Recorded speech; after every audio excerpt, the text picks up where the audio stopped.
It is Sunday. Hell yeah. Hey, Implausible. Welcome, welcome. We're working on details for the ship today in Blender, and I need to get my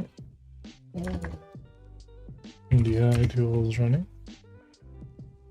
I have to turn them off whenever I'm not streaming because they, for some reason, was my left crash. But it should be coming through now. Come on.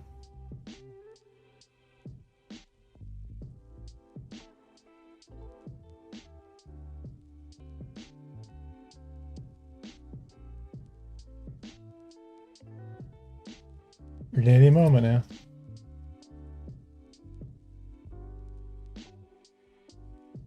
Awesome. So today we're going to be kind of going through all of the component bays and kind of detailing and everything. Kind of building up the compartment areas, and I want to try to make things look good for the visual slice I'm working on. Need some ideas. I want to redo the landing gear.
This is what we'll be working on for most of the afternoon. It's going to cleaning up the stuff and making it look good.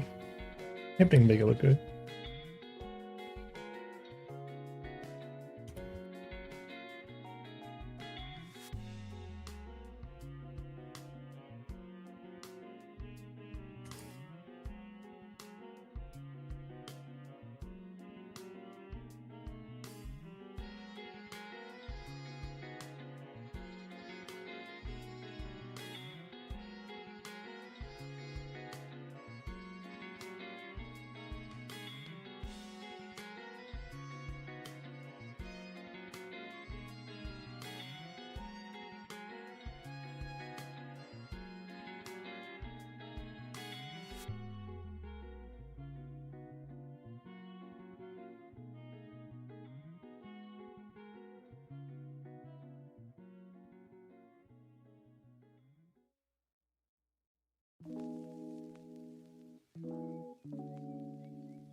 Just look at them. Hey, Pixius.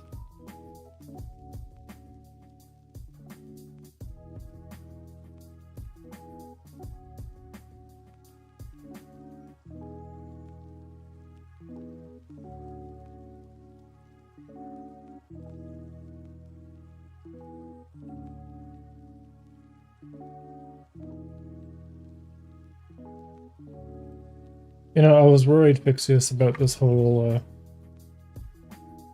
you know... Oh yeah, I was gonna update that material in the preview. I was worried about November 1st, like maybe we won't get there. You know, we'll try, but, you know, may not happen.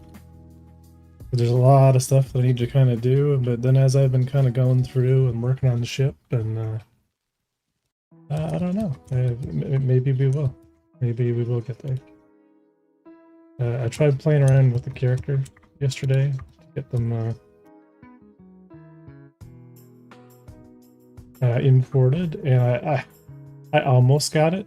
Like everything else works perfect with the Mixmo animation, except for the shoulders. So I think I know what I'm doing with it. I mean, I fixed the female back a few, like last month anyway, but I never really took the time to kind of master it. But I played around with it.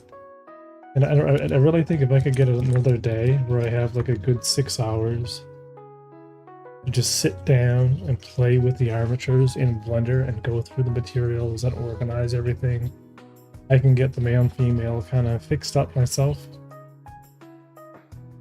You know, we're just bringing in our default armature, our little, you know, mannequin, kind of like use the mannequin as a guide, you know, bring in the main A pose and start kind of on-parent everything, repose them, reweigh them, and just go through and check the weights and, you know, just take our time and just kind of go through each of the joints and, you know, just make it happen, I guess. Pretty much all we can do. Don't seem to matter at all anymore. That's beautiful.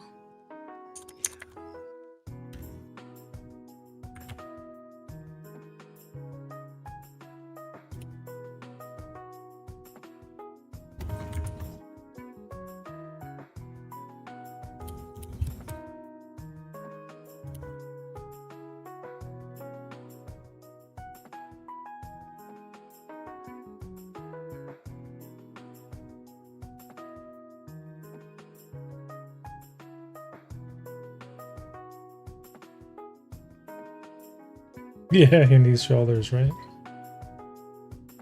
Yeah, and I think I'm going too dark with dark. I think colors need to not be so dark. 0.05.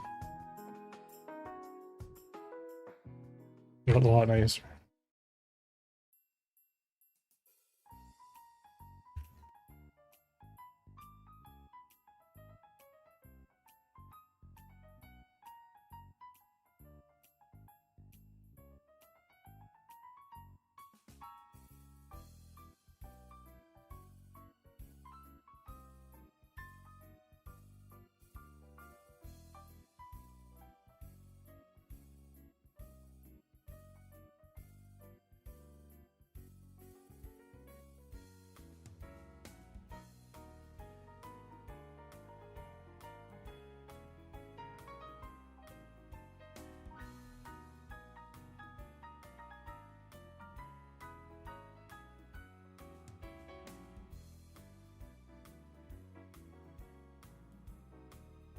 Ever figure out those middle reflections not working? No.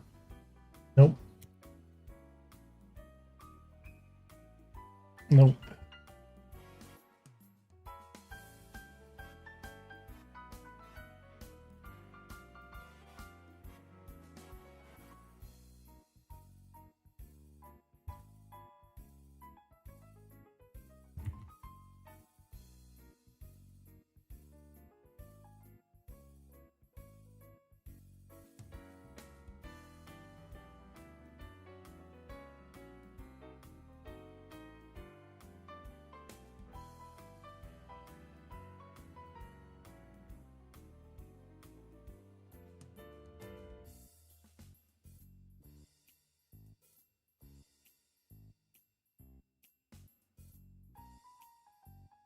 Really funny. I've been working on this now like all day. It's this morning, and it's been great. Started off kind of stressed about it, and no,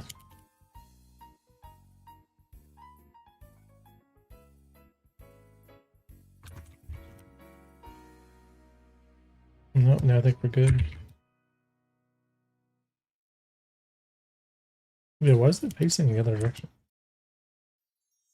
That's supposed to be the back. Se você disser que eu desafino amor, saiba que isso em mim provoca imensa dor. Só privilegiados têm ouvido igual ao seu. Eu possuo apenas o que Deus me deu. Se você insiste em classificar meu comportamento de antimusical, eu mesmo mentindo Much better. devo argumentar que isso é bossa nova, isso é muito natural,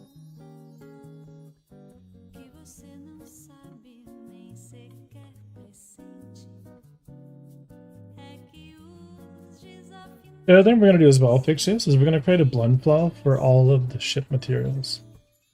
One blend file to rule them all, and we're gonna link all the material names from that one blend file. It'll be used for all ships, so we have like kind of a generic collection. That way when we're in our import process, there should only be the same existing materials imported independently from the material sheet. It's kind of like a big ass spreadsheet, yeah, but like a blend file that has like some setup, a scene set up for everything. So like cross-hatching, everything that's in the ship will be in that one blend file. Different ships of the same manufacturer can reference the same material, and then in the import process, what I want to do is, you know, kind of like by unique name, look and see if that is already imported, and then link to that, you know, already imported. You know, because like here, like I have different versions of the ship. I have a gray box version of the ship, and I have like, you know, ship body. And notice that ship body is not editable. The ship body itself is now an asset. Now, it's not a complicated material, but when I open this blend file, there's ship body, right? You know, physically tied in, right, on my little UV sphere. So we now use this ship body, which is marked as a collection, like marked as a unique, there it is right here. And then if I change this in future now, like if we go in and, you know, it affects, you know, everywhere that we're using it. Now, when we get into like custom unwrapped, you know, materials that are unique, obviously that's different, but this is more like for generalized stuff, right? Where we have, you know, base colors, albedos, things like that, where this guarantees then that, you know, everything that should be the ship body is the ship body, and that we don't have duplication happening across the whole, you know, like the asset pipeline. So I think this is a better, you know, process that we're kind of going with here. And I can't edit it accidentally then in the, you know, in the model or whatever. It's like all the things. So like as an example, like this engine is in a different collection completely, right? But the engine itself in its own collection is referencing that same material, right? So having both of these blend files, or like the different blend files, you know, reference the big, you know, individual sheets. Yeah, like everything, yeah, everything kind of works, and then changing the one material changes it across every single thing in the game that uses it, right? So that really helps. Yeah, so that's kind of what I started, just organizing. Like this is kind of where I am. Like we need to. I spent a lot of time working on this stuff today. Like ignore the double hinges here, but I added in all of the kind of interconnected parts.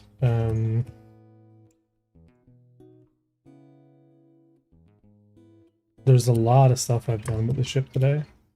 So like the width of the ship is now a lot wider. And if I do a fly around, because it's a lot wider, all these little nuances I used to have, where like here, for example, I had to have the shower kind of like carved a little bit on the end, because it never really aligned itself to the 1x1x2 standard that I created for myself. And then like for the beds themselves, right? Same thing. I had them clipped a little bit, and I'm like, no, we can't really do that. We need to really make these standard, you know. And instead now I'm going to bring them back in as flat with the back wall, and then there'll be a variation where the back wall is, you know, has its own glass pane in the back of it. And because like on this side the glass is you know, facing outward, and on the inside the glass is facing inward, and the outside window is going to be bigger than the inside window, the reality is the, you know, the different variations of the bunk bed that have either a top window or a bottom window should just work, you know. And you just got to make sure that obviously the outside exterior of the ship matches, you know, what you plan to have on the interior. But at least there's a complete separation of interior and exterior then, and it works in a more organized manner. Same thing with like the door, right? Like I want it to have the airlock be exactly 1-to-1 perfectly, and then we add a joiner piece. So the joiner piece will be like a rubber that kind of like is added in on the exterior side, blending in the doorway frame, like the structure of the ship, to the inner airlock. And so anyway, like now I'm able to do all that. Now all of this is like, now there's room in around the sub interior for everything. And what I gained from that is here. Check this out. So this whole section here is this big 1/2 meter block that I now have that I can use for landing gear. So now I can have enclosed landing gear that actually work for me. And what's great is, and why I created this little plane, is that I want to have a landing mode where we extend the landing gear struts just enough for everything to be level, which is used for loading. But then if you go up to the side of where the landing gear system is and you press, you know, you kind of like press a button, like a lever, the ship will fully extend another meter. And that'll give you just enough room that'll bring the ship up 2 meters at eye level to enable all of the swapping out of the components ourselves without the need of the station hook. Right, so we won't actually need to have the station, you know, like attachment, like, you know. So in a hangar, it's still convenient that the arm can grab the ship and we can actually work on the ship. Like that's all cool. But like, what if you're out in the middle of, you know, what if you're a pirate, or what if you know, you don't have access to a hangar, or you're just in like some asteroid station? Like you need to be able to do your own work, but like, you know, if you can't get underneath the ship to work on it, then, you know, you can't access the components in a way that makes sense, then we have a problem. So I started going through all of the topology today, every single bit of the ship, every little crevice, and it's still not like final art-ish, but just kind of, you know, redoing, you know, the weights of things, and you know, kind of you know, like not necessarily changing the topology a bit, but defining, you know, how things will work. Like you know, these now extend 45, so if I go over to this one, and we do a 60Z or a 60Y, right? Like in this configuration, right, there's now like a perfect amount of space to be able to pull out the, you know, the fuel tanks and swap them out. Right, we can literally, you know, pop it into place.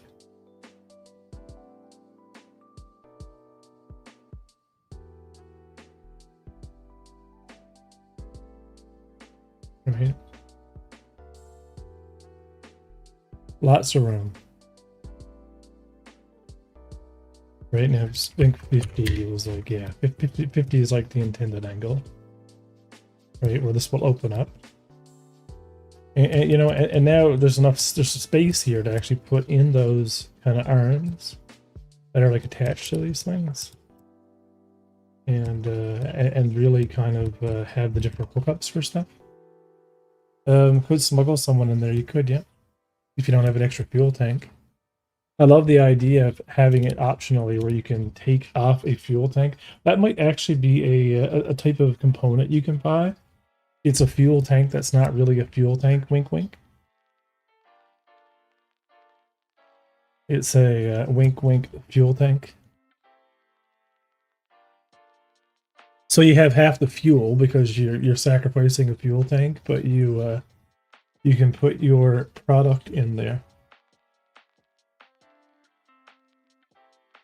So that's what I've been working on now simultaneously. I mean, I'm really kind of pissed off at this armature thing, and I really can't afford to have it fixed right now. There is someone on Fiverr who can help me with it, like do a bit of work on this stuff, but I'm gonna wait till next Patreon pay period. But I will show you what I've been working on. I refactored all of the so the FPS project that I've been working on is, oh man, this has been doing great. Check it out now. So this is where I'm kind of working on all the FPS stuff and rewriting all of the first-person controller.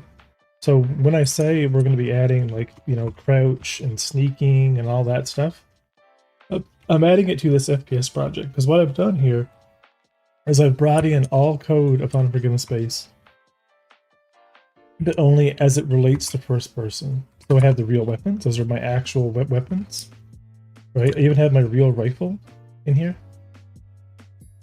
right? Now, obviously, it's not doing, you know, anything, but like all of, you know, everything in here is cleaned up to be more, you know, like what it should be. So what I've done is refactored all of the player raycasts, and you know, like how everything kind of works, and all my collision layers. It gives me an opportunity to independently play with some of this code.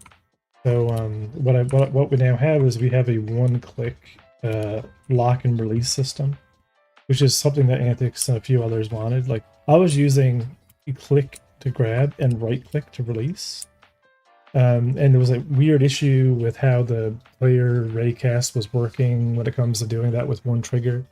You know, because you had to know, like, are you releasing, are you grabbing, what the deal is. It's all been rewritten to just do one key, and this is the start of what'll be the new cargo system. So this is a voxel-based cargo grid, and the idea is, because I'm using a vector 3i array, almost like a hash map, like a unique vector 3i key with a value. What I can do with this is, when I socket something in place, obviously these are one by one shapes, so they're not extremely complicated. But I could put a 2x2 shape in there that consumes, it has a shape itself of 4 voxels. It takes up 4 voxels, so like 000, 001, 010, 001, like, you know, like the shape can be defined and what makes it. And then when I'm entering in, you know, figuring out where I can actually go, I can actually use adjacencies. I can just grab the key -1. So key plus and -1 is always going to be your adjacency, so you'll always get your 9 grids, or 8, you know, obviously because you're the middle. You know, I can actually kind of pre-allocate or pre-check whether, you know, like I have a valid slot. Not just a valid slot, but also I can, like, you know, make the recommendation, instead of saying, hey, this is the nearest snap point. Give me the nearest valid snap point, which finds the nearest snap point, and then checks to see if there's anything below me. If there's anything below me, obviously, or if there's nothing below me, and you know, like, you know, high, it'll just make this one be the recommendation. Right, so even though I'm trying to put it here, it'll be like, it'll only show the valid places that I can actually place the cargo in the cargo grid. And right, so this will make it way more stable and easy to kind of, like, it's not going to make a recommendation of something that already exists, which is what it can do right now, or in the past, right? It's just literally, like, you know, finding the nearest spot that I can place, but it's not validating them, or it wasn't validating them, and we want to change that. Because it'd be super cool, I'm just gonna stack stuff on top of each other, literally, like in the same space and time, which we don't want. Anyway, this will make the rewrite of the cargo grid system, make all that nice and stable. And now, like, this works much better. Like, if I'm also like, when we're there is physics, when I'm moving stuff now, but I can still go into the floor. I still need to redo how the tractor beam system works, but I like this. I like having this like a separate project that I can really kind of start figuring out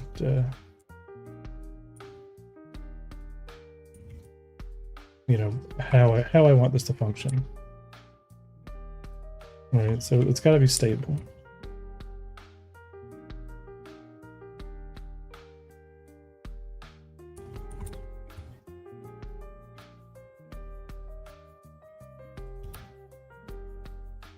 Right, so this is great. So this is what I've been working on like the last couple days as well. I want to make a ton of like progress on like some really cool stuff, but like some visual stuff. I want to get the shop working, like all the the main station working. But we really I have to. We have to work on the visual slice if we're gonna make it to. November the 1st, showing off the game. So I think the ship needs to be completed, like not completed as how it is visualized, right? The ability to snap in the components. So having the panels that open up, so you can like open the panels and kind of snap it all in place. I think all of that needs to be in on November the 1st, or it's just not going to look that great. Like it's not going to have that same. If the hangar's okay, I think the hangar's detailed enough. The asteroid stuff is a big disappointment right now. I can't find the code base that I was working on. Like I was doing a full port of the asteroid system, the C#. So I have a version of this, a port of this, that's only C# code, but it's not fully ported at all. So, and I don't know why. Like it's not quite working. It's not working yet, but I don't know where I was the port, because there should be an original project with this where I was even doing like I don't know if you remember or if you were watching back then, but I even had like this spherically being distributed, and I had a scene where all the asteroids were rotating around an orbit. And and that's where I was too with it. I just need to finish porting a lot of the GD script over, and I cannot find that project. Right, like I have the multi-bus grid system set up here, and like the code looks okay for it. I was going through, like it's almost ported. Right, I have all my asteroid meshes, including the new one, like even my destroyed asteroid like test, right, for blowing up the asteroids. It's like, I literally, I have everything here, I mean, that yeah, I can't find it. I checked everything. I checked, oh,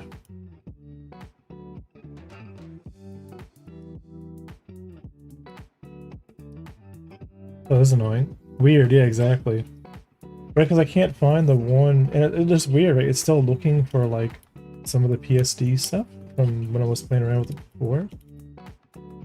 It's like I just nuked all of the original GD script code so that I could, I don't know, like make sure that I finished rewriting it or something. I'm not sure what the deal is, but I mean, I have a build of it. I mean, I've showed off the build of it, the last build where I was porting stuff to C#, but even on everything, I cannot find reference to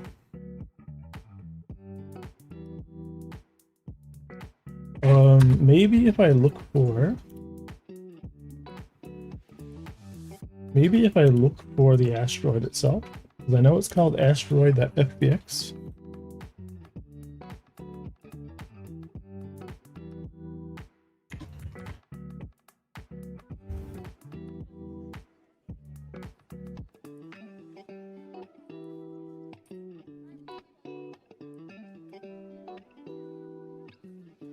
It's like everywhere that I've used this asteroid.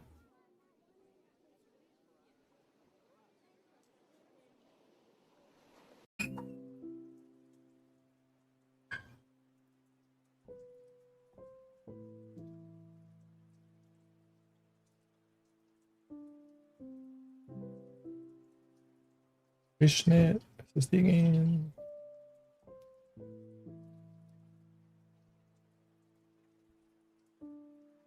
Right, because the asteroids project, that's where this is from.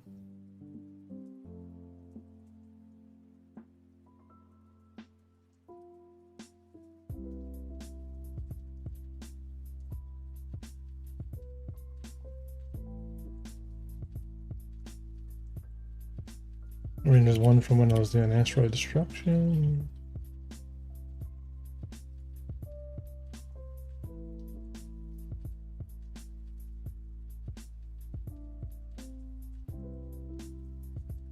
Yeah, and like a lot of this is Unity. It's so weird. Let me find the original GD script. Would have been called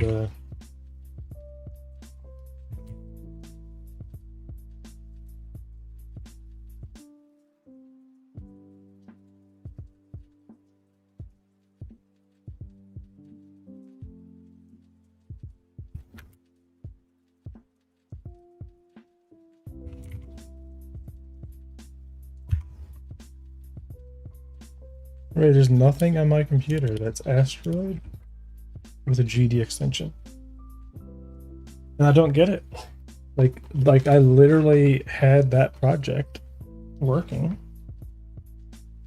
Right? Unless it was on my laptop or something and I was working on it like on the side or something. I don't know. It's so weird. Or the old computer. Like I don't remember. Yeah, but nothing on asteroids. Right? And it should be the class should be asteroid multi-mesh. And there's nothing. Like you're gonna do like mesh.gd. Right? There's stuff from the planet tech. Right, procedural planets has a moon mesh generator.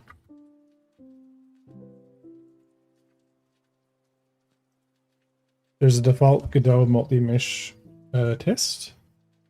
There's a project for 3D navigation for nav meshes. And the other stuff is my procedural planets stuff that I was working on, which I'm all aware of. So it is definitely not on my computer. Which is so weird. So it's not 100% ported because it doesn't work. You know, it's missing like PSD files that it's trying to find.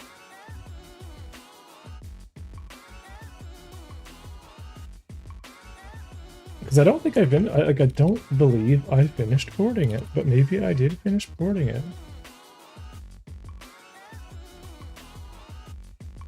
I almost need to find a clip of when we were playing around with it. Right, because like the normals, the destroy states there. I had the space scene. Alright, so we're creating our grids. They're right, they're 550 by 550. Independent multi-mesh instances that we're calling.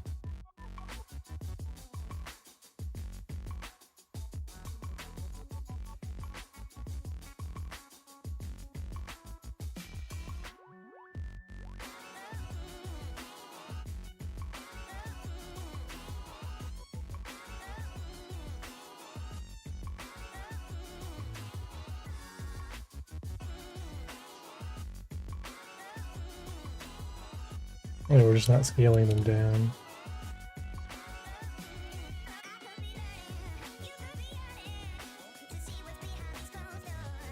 Right, because we create one multi-mesh, we create a multi-mesh, and then we duplicate it, and we kind of randomize the clusters of asteroids themselves, right? So that way we get like, you know, that's where we're getting the throughput, right? Is the fact that the multi-meshes themselves are also duplicated. So we have multiple multi-meshes, and then we kind of, you know, we're filling up, you know, the whole scene with 550 meter grids of max asteroids with the same displacement. But because this is my issue, like, you know, it's crazy to me that I can't find it. But I really do want to. Hey, Banhammer.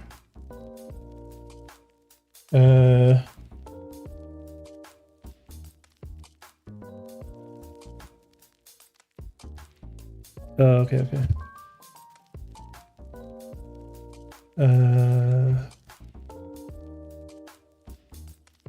Where did I put that to?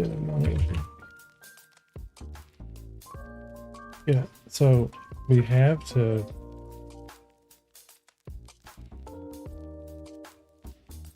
Yeah, so this is the goal, right? The visual slice. So I really want to do the asteroid field, right? And having that ship get attacked, right? Because the asteroid field itself,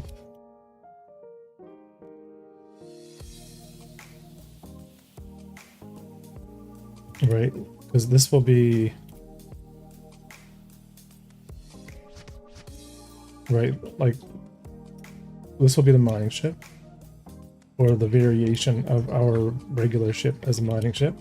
The pirate is going to be in a regular pirate version, with the what do you call it? The Gatling guns. But the distress beacon, the security itself, is going to be in the fighter. Right, so we get ship variations. We get 2 trading ship variations: the pirate and obviously the miner. Then we get the main combat ship, you know, coming in as security. So that's great. But, you know, we can definitely stage the asteroid ring. If I can get it working again. And this is what kind of like pissing me off now, because we have the mining lasers and we have everything we need to do this. The stress beacon gets alarmed. We zoom out to the nearest comm ray, and we have our comm ray and we blinking, you know, with all the animations. We need to just animate the lights blinking on it. Having the pirate. Oh, interestingly enough, we could actually extend this. They have the pirate showing up and turning off the comm ray first. But either way, right? Pirate kills the miner, takes the cargo, security arrives, kills the ship. We cut to one of our test landing locations, right? Any random location that has a little bit of a background. We can have the ship being loaded up with 2 people. It leaves, jumps, arrives at the truck stop, lands on a pad, unloads cargo to various locations. So kind of like dropping off the different boxes to the different terminals, and then taking the ship into the actual hangar.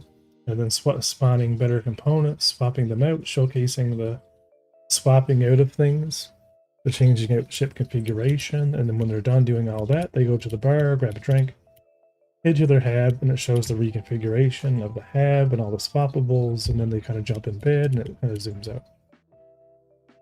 Right, that's like a month, right? If I can do all this, I'll showcase everything the game currently has built within itself.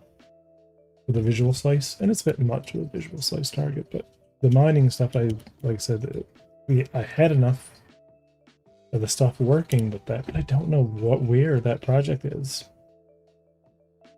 Like I just don't see it here at all. And I remember working on it on the stream, and we were doing the thing, and now I can't find it at all.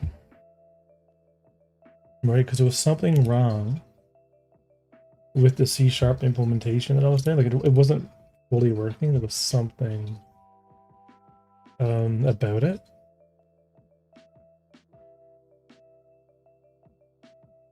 Yeah, and I don't know. And maybe it just wasn't loading in the vaccines. Maybe the vaccine references are not defined. Like there's the mesh for it. Here's the blend shape. The multi-mesh. Right, I think it has something to do with the tool scripts that I had. I'm not sure.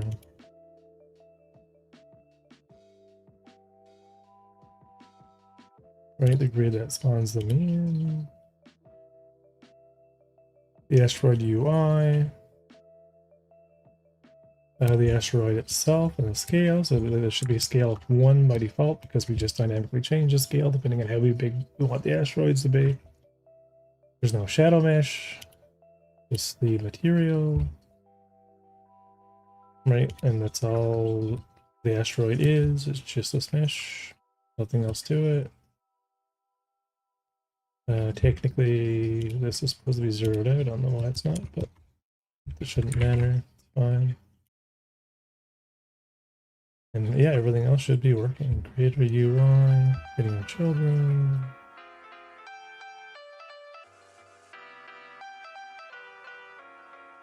Right, we should be preloading.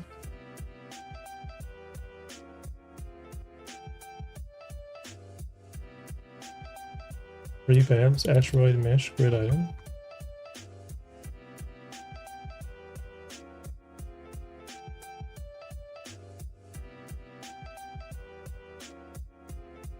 Yeah, so this resource.load should all be working. And we could just make this a vaccine instead of preloading it. But it should still be fine. But of course, this is now going to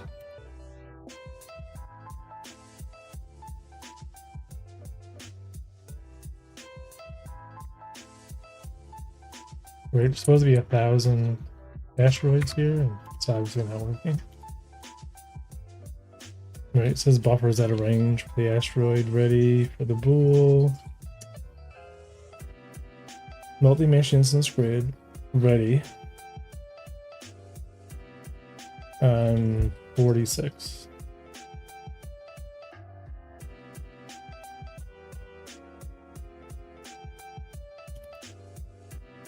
Which is the instantiation. Oh yeah, I wonder if we should just not reload this vaccine. Or because we have our asteroid scene resource anyway. Like if once we define this,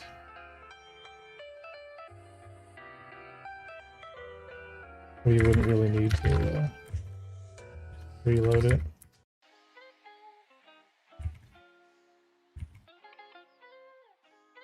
Go ahead and put an export on it. Hey, Zans.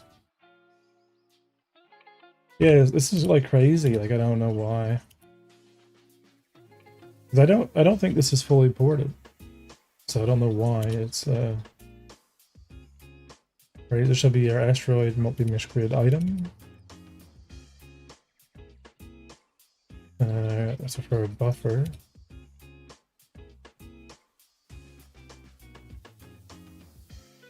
Nope.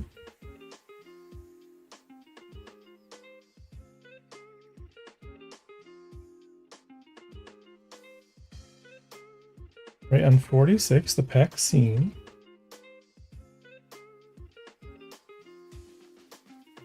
As a game coming, it's pretty good. We're mostly working on. We want to make a visual slice for November the 1st.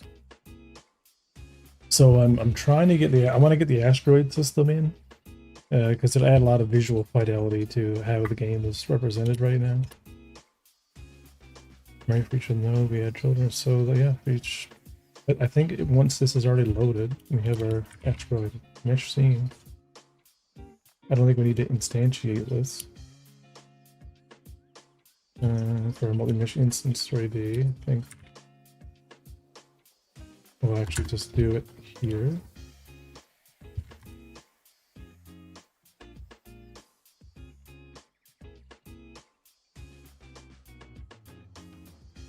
Okay, so the grid should be adding the child. Add asteroids. And then add it to the UI count. Fine. Also for models, we're using pre-made or custom building. That's what we're working on today. Right, we're working on detailing all of the ship components patches. So like, you know, like actually working on the ship is going to be like a lot easier. I need to actually like work on a new landing system. I extended the size of the ship so that we have a little bit of room in the wall to have the landing system be a little bit more extendable. And ignore this design, but the idea is when we want to be able to extend the ship a little bit further than default. Yeah, rigging and animating. We won't talk about rigging right now.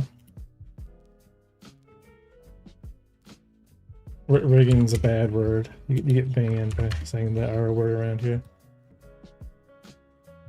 Because we need the rigging stuff working now as well. For the visual slice, because there's an issue with my male character, and like the male, I'll show you the issue just kind of for your own interest. But I messed up something, and I need both male and female working now. But when I go to, because of the blend shapes on the body, it won't let me transfer. We have way too much shit open.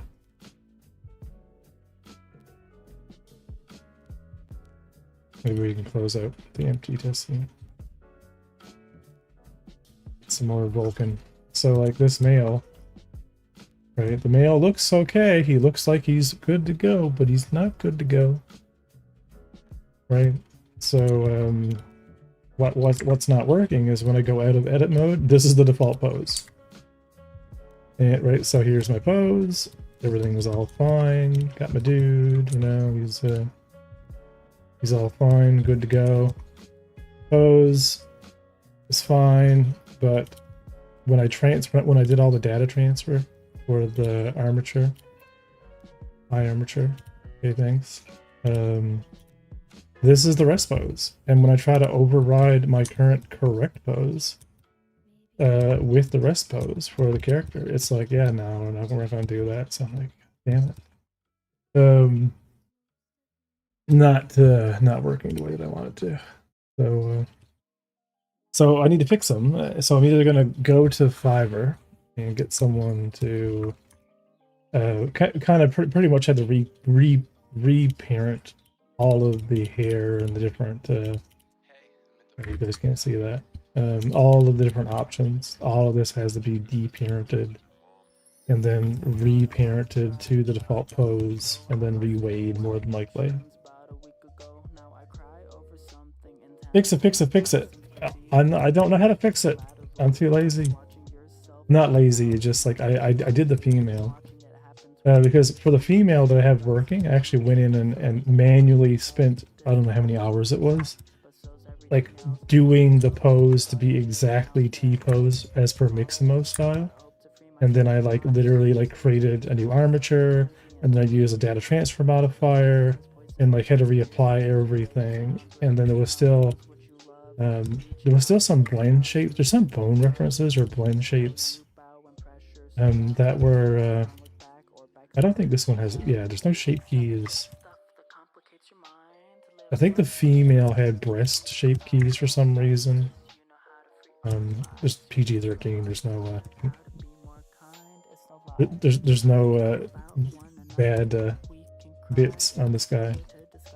But yeah, I think there's shape keys on the female, and I'm like, yeah. So this is just gonna be something that I'm gonna have to figure out, and we're not yeah, maybe it will be a fix-it stream, but it's going to be like an all-day fix-it stream. It'll be like a Saturday. But if anything, it'll be like next Saturday we fix the mail, because I'm going to have to. You know what I mean? It's like there's no, you know, we're just going to have to fix it. So I added some refraction. It's really nice.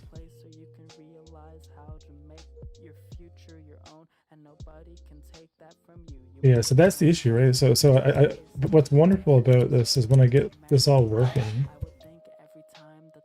you know, it'll be cool to just replace the NPCs. Like I can't wait to get the NPCs themselves like not being gray box. I'm just so tired of the gray box models.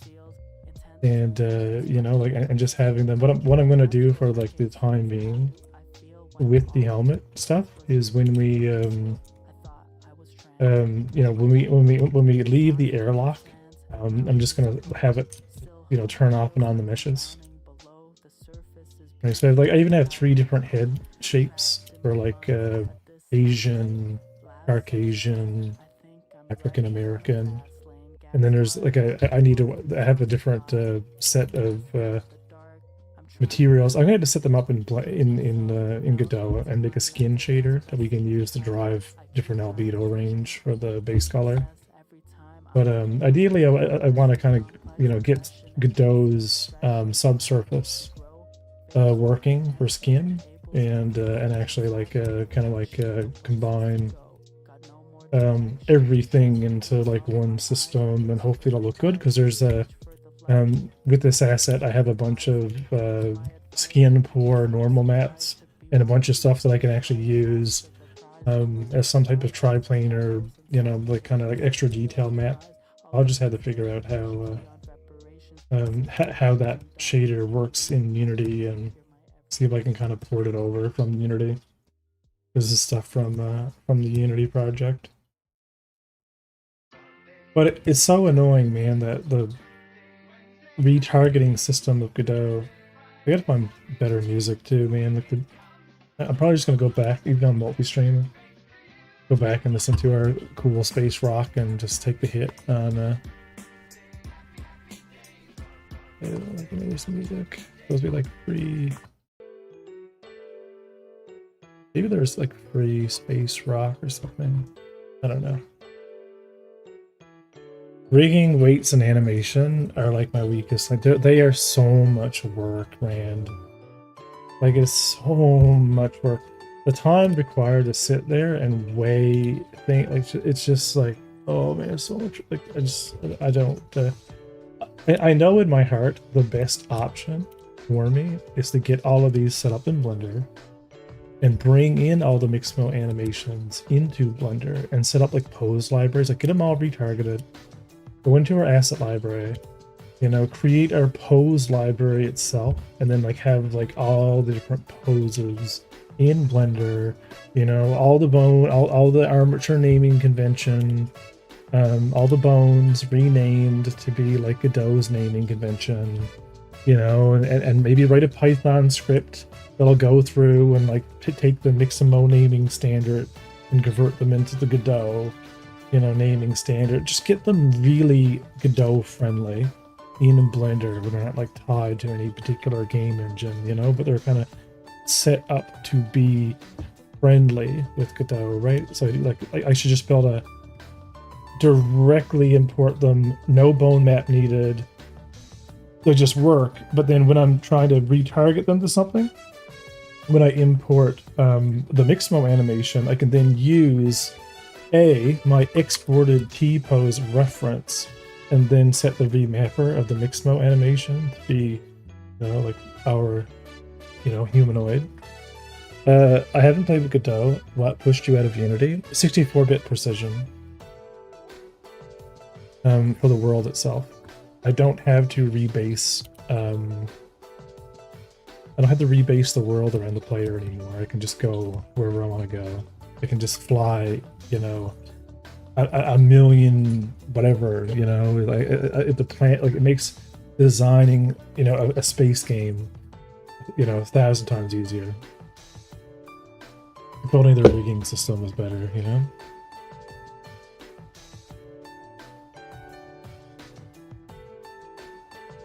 Yeah, so let me I'll go into the empty test project here. Yeah, there's a lot of stuff I've been working on lately. feeling the pressure, you know? I want to get to... There's some tricks you can use. Nah. A lot of that goes out the window when you want to have multiplayer. Right? Like when you're synchronizing everything and, you know, having it all work in multiplayer. That's the thing. Oh.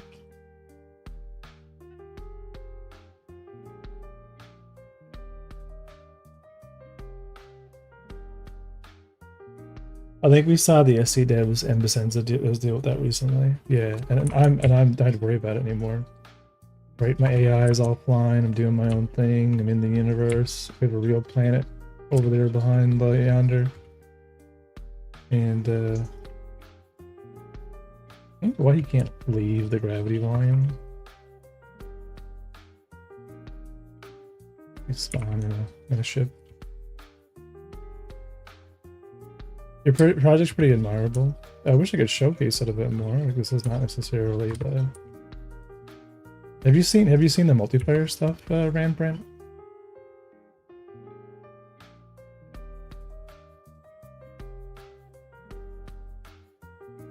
Or have you been here for the? Yeah, where is Jump Point? Where's that other ship? Should be on the station. There he is.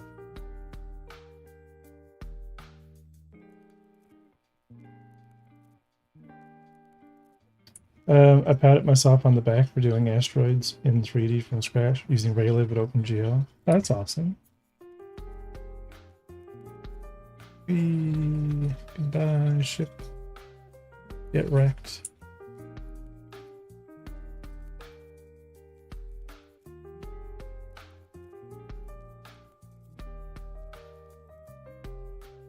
Raylib at OpenGL is awesome though.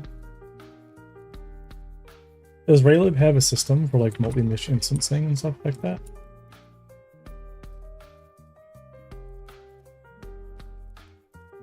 I like doing my own pointless game jams just to stay sharp. Yeah, I don't care about my sharpness, I just want to get things done. It's all about completion, you know?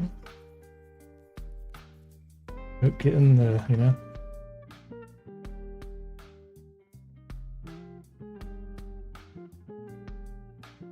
What is that? I gotta figure out why that does that. By default. Oh my god, it's so much better now. I love the I fixed up all my player raycast stuff and made the snapping system like so much better. And it's great.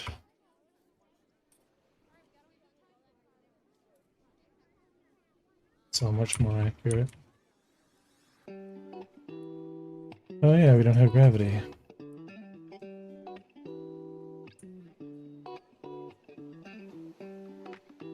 We...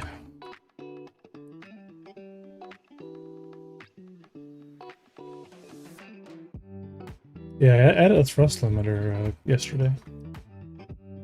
So I could actually like slow down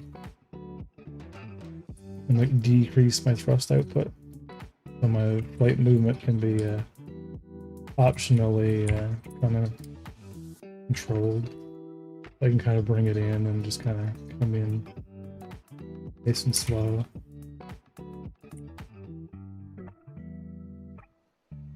You know, just enough to barely fight the gravity.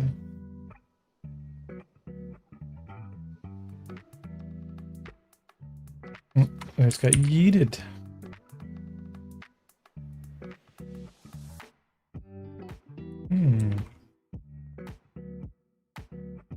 I still think so. I'm in the gravity volume, but I'm not. These are bugs that I'm working on now. Wait, what?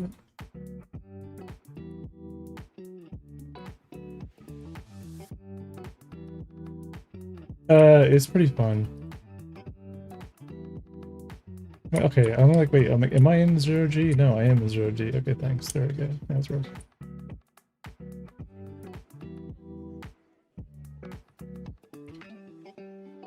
Yep, good. Wonder why he can't leave. Like he should like have It shouldn't be stuck on anything.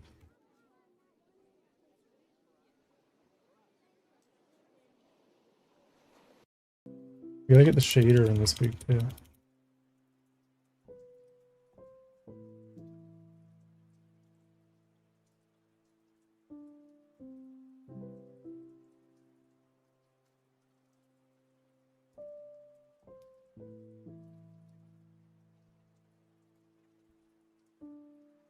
Oh, and I'm missing a weapon.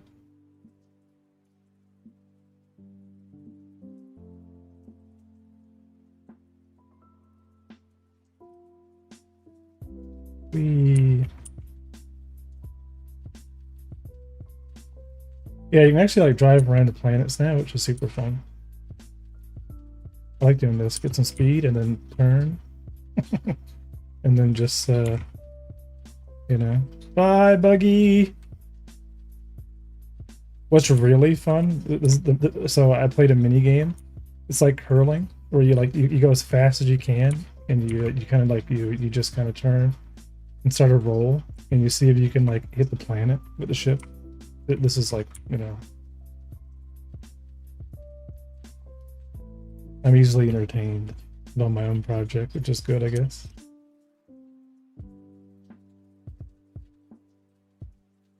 Yeah, so now all the ship NPCs or station NPCs are now following waypoints.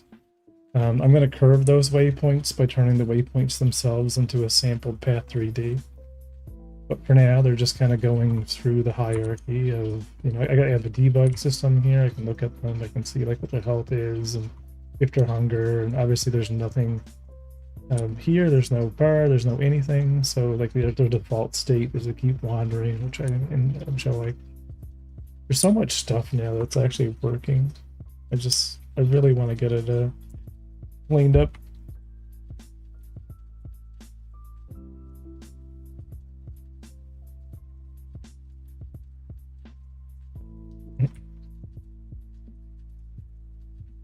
Yeah, but the cargo system, that's why this cargo is kind of off right now.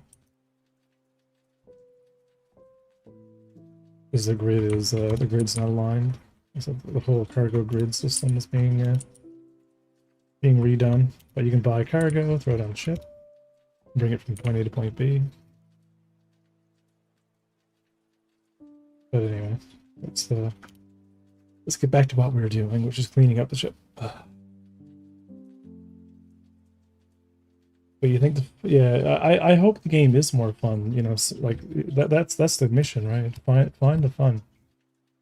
And just because I enjoy it doesn't really mean that it's fun either. You know, like when many people enjoy it, then you know it'll be great. But until then, we're just kind of.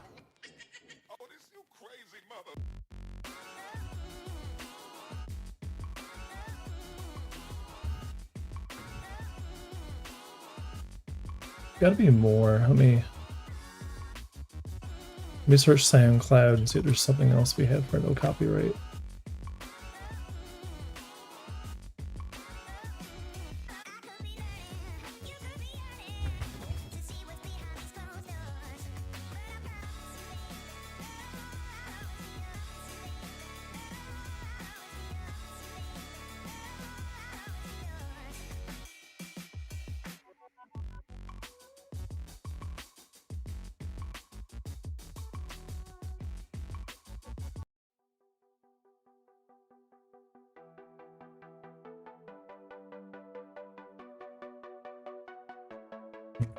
Pretty strong.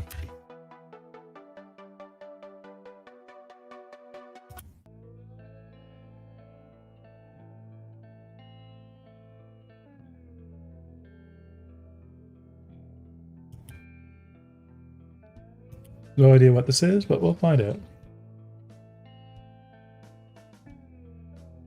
But yeah, just getting this stuff organized. I need to figure out what I want to do design-wise with this rear strut. We have a lot of space. I was debating doing like something like kind of a lag of sorts. Right, because this can be kind of like extended. Like there's a lot of room here that we can kind of use.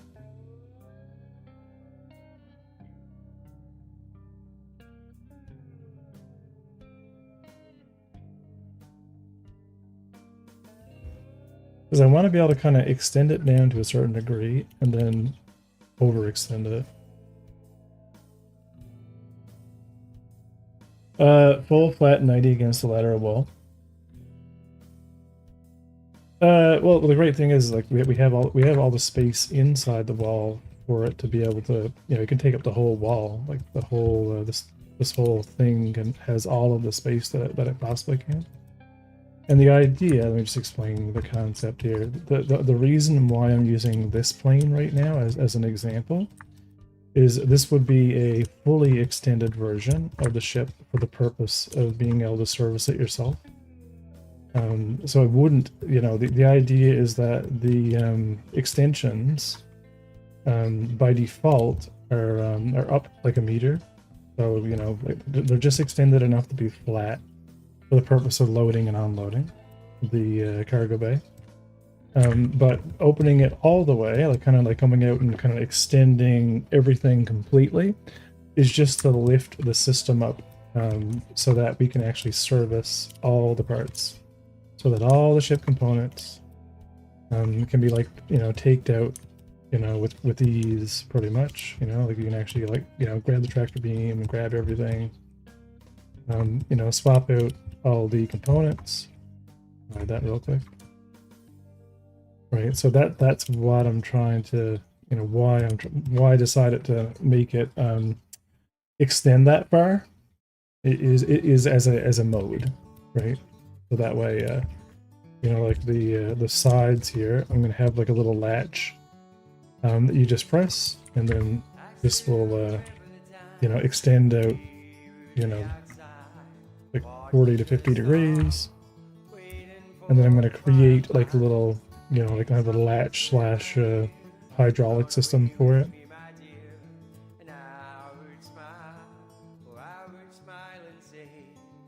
Now this needs a bit more subsurf. I mean, this is still very gray boxy in topology, but it's still fundamentally kind of what I'm aiming for. Like the, you know, other than it not looking so, you know, detailed.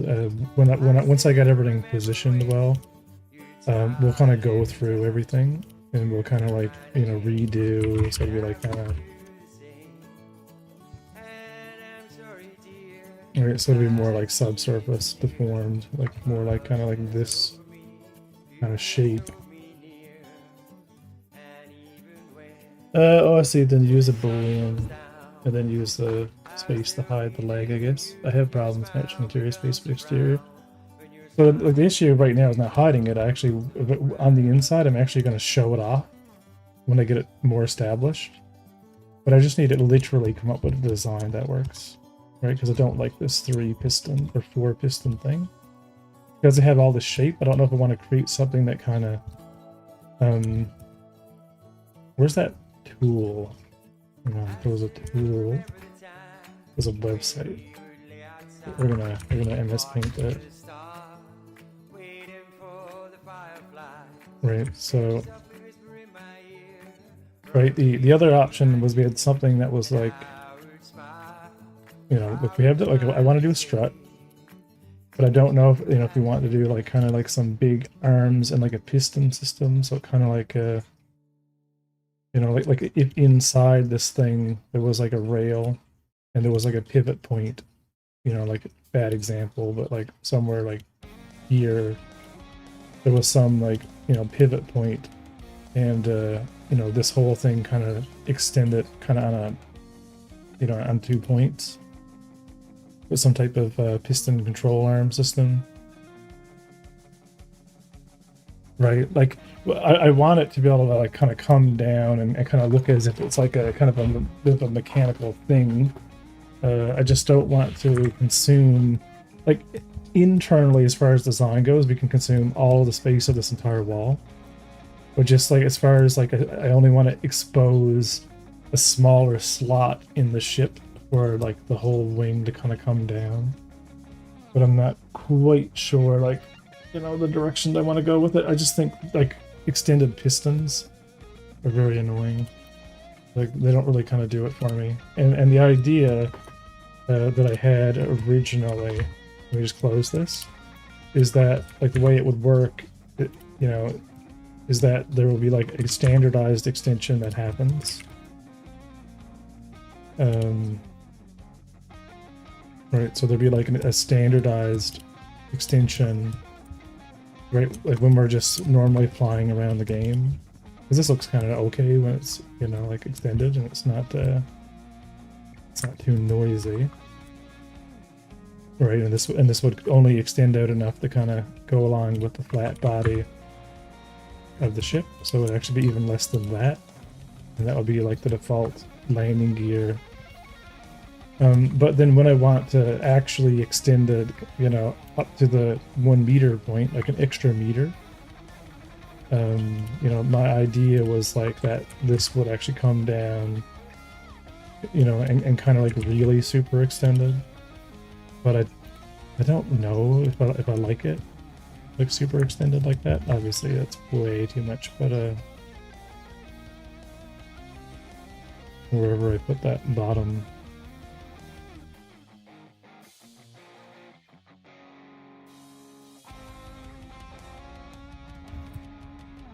Oh, it's in the bulls.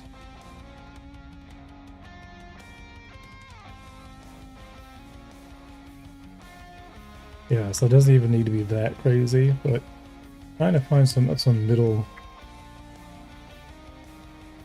You can add like tips that deploy on the feet. Do you have like a paint version of that? Like a little sketch. Yeah, because even this doesn't even need to extend that much. Even I'm gone too far now, but the idea is to get it to this point, right? To this -2 meters from origin, right? To what I consider it to be the serviceable level, where these can be. What is this one? Yeah. So that's what I consider the serviceable level to be. So we're just kind of like aligning ourselves to this plane right here.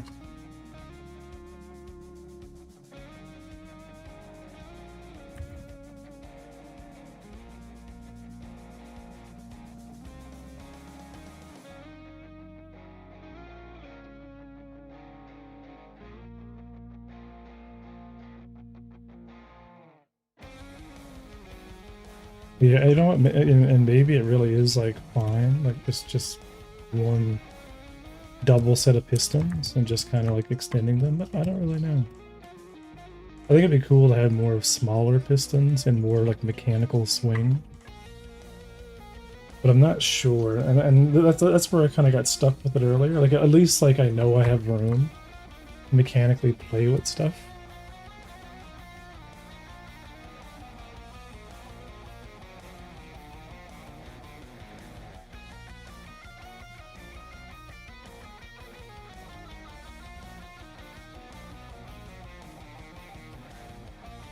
But I think like that length on 2 pistons would look a bit much. Unless there was some type of, you know, kind of like... we could actually extend the arm system up a bit and just have less of a piston kind of look to it. Normally the creative decision... A creative decision, the best solution is to iterate different options, no matter if it works or not.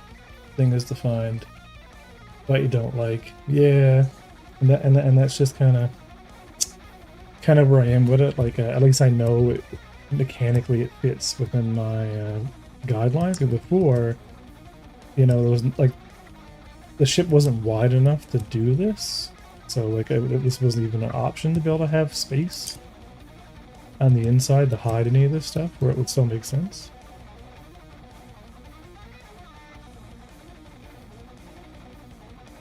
Yeah, you know, I do want it to look kind of cool when it's closed.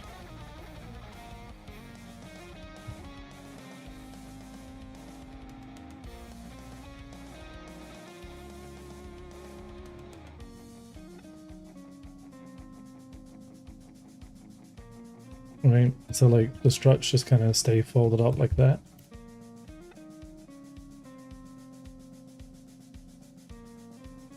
Until the ship goes to land. You know, that might be not a bad option either, is to have like kind of have it put it as a pivot. So what if we did like a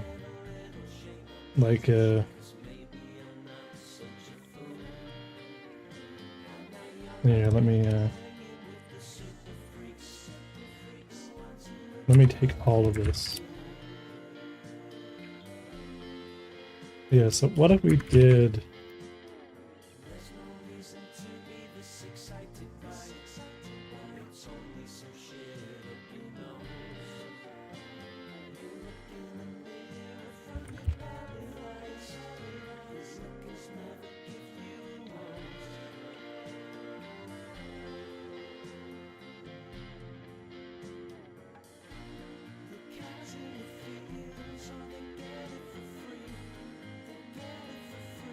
it looks okay, but it needs a bit of an organic profile, like you did on the front. There's an old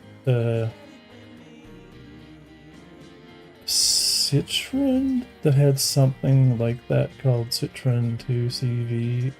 The back wheels had a protrusion.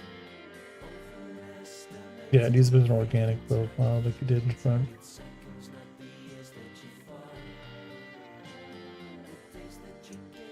Yeah, I think. Wait a second, I'm gonna experiment. Yeah, this is center, set origin, 3D cursor, move this thing.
Is there a random one?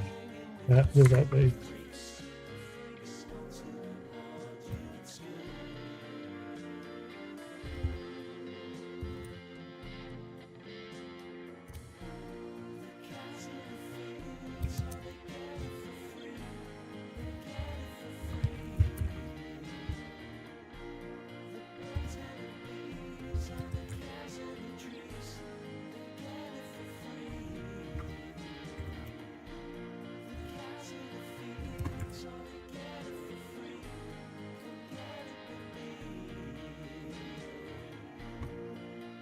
I know I'm doing it, but I have a method to my madness here somewhere. We'll see what happens.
Make the bigger. Hang on. Make the bigger some back landing gear folds. Take apart the belly. Makes sense since there we can put all the cargo, right? Looks good that suspension ports. Looks good that suspension ports. What? Make the bigger. Make what bigger?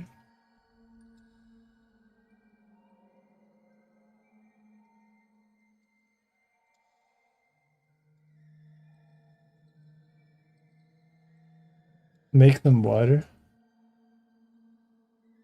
Um, make what wider?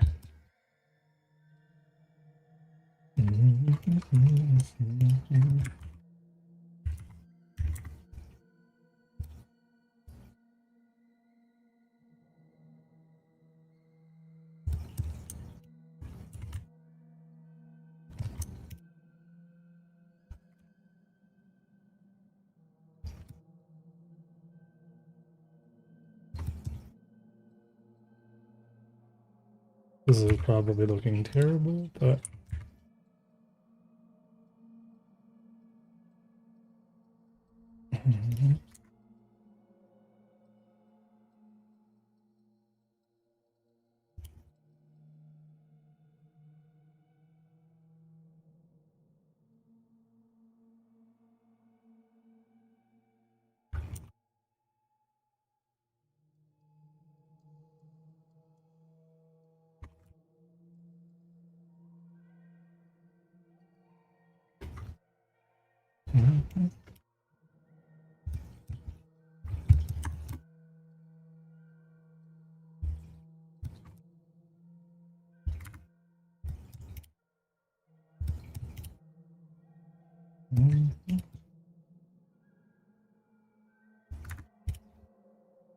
yeah, gotta find better streaming music. That's gotta be on my like to-do list.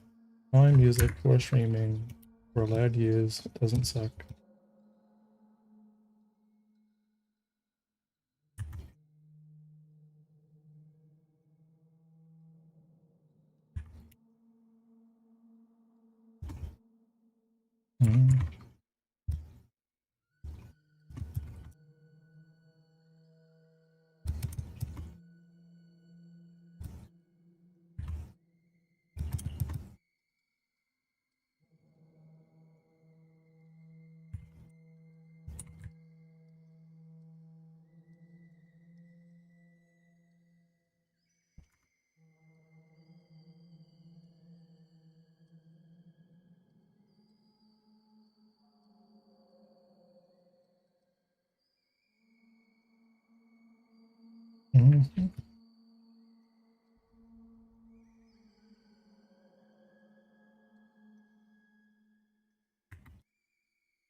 Thanks for the follow. I just watched the teaser. I didn't know. Congrats on the project. Which teaser? The old Unity one.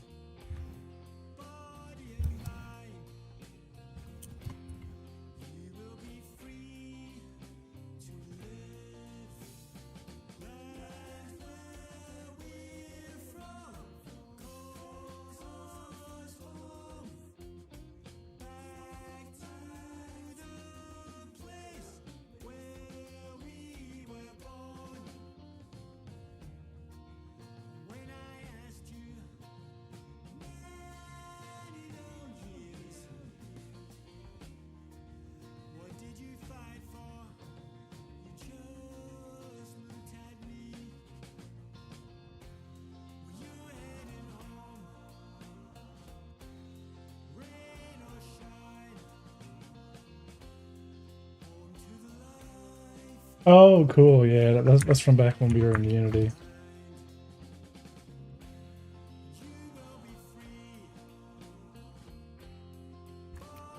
Yeah, since rewriting everything in Godot, it's been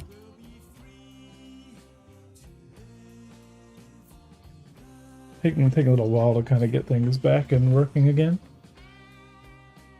That's what I'm trying to do now. I'm trying to get the ship well enough that I can do a better trailer for it for the game. So that's the hope, anyway.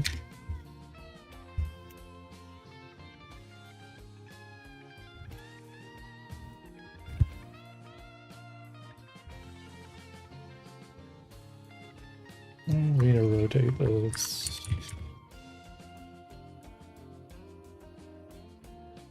Do you need 3D modelers? I do, but I'm operating on a budget of this right now. Right, that's the budget right now. It's not a lot. if I need 4 3D modelers that can't also eat, then that's what I do. I continuously update everything on Patreon, and the goal is that we'll eventually get enough funding, you know, and enough people helping build the project and make it a reality that I can get a lot more art done. Because most of my stuff, I did stuff for Daisy. I don't know. Yeah, we can talk. Cool. But that's mostly what I've been doing now. Is I've been going to Fiverr and paying people to kind of help with little things here and there, like kind of like extend what I can get done. But like most of this, like next month, I'm going to take this and put it towards getting the rigs fixed in Blender, getting the armature fixed up. But I definitely need, you know, we need more variations of things, and like someone who's familiar with like Substance Painter and a few other things. But it's feel free to share your work. You know what I mean? But you know, because I really hope, you know, the project. I have faith the project is going to take off. You know what I mean? Like it will, if I can keep proving, you know what I mean, that I'm capable of creating the gameplay mechanics that are fun. You know, and I can kind of keep, you know, keep the updates coming, and you know, keep the frequency. Yeah, feel free to post it in chat. Let's take a look. Oh, this is great. Oh, I love your materials. This is wonderful.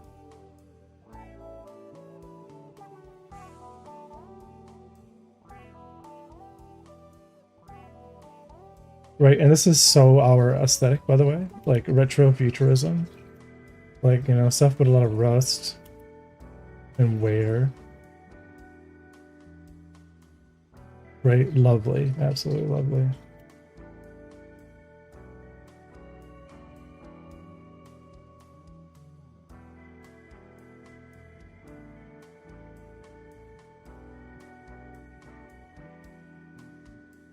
"3D teacher on video game development."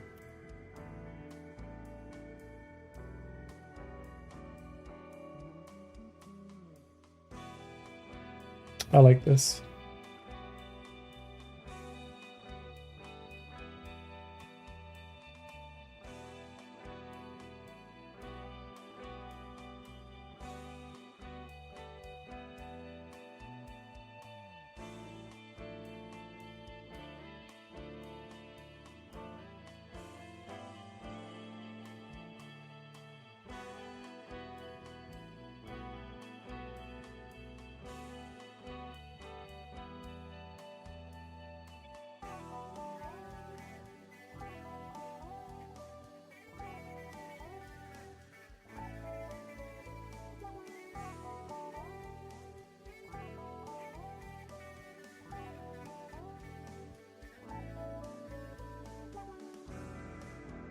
It is awesome.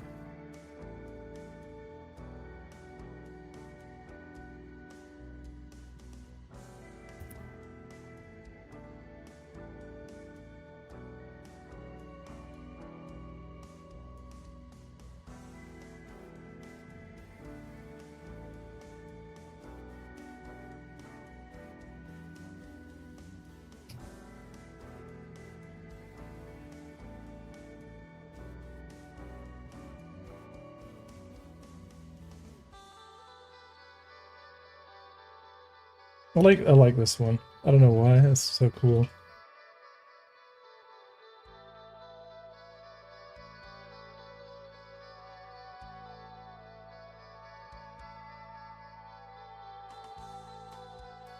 $5 years ago.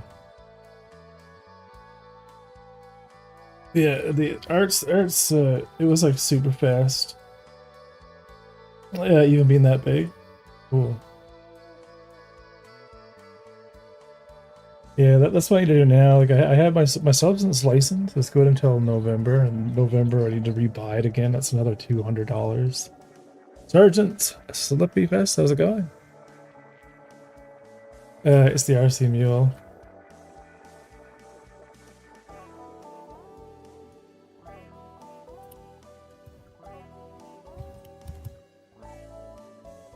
Bought mine. Still wasn't from Adobe.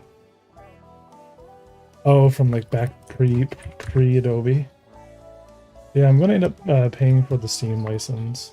Ben Holland verse. Hell yeah. I've been hauling in my own game. I don't know if I'll show you the game in a bit, Sergeant. And ignore this. A lot of stuff I now have working. See that? Now ignore it. So the project that I'm about to show you, Sergeant, is all gray box, which I'm sure you're familiar with. This is my yeah, ignore the FPS project. I want to kind of show you just some of the. Let me make sure I don't have it open. I don't. Good.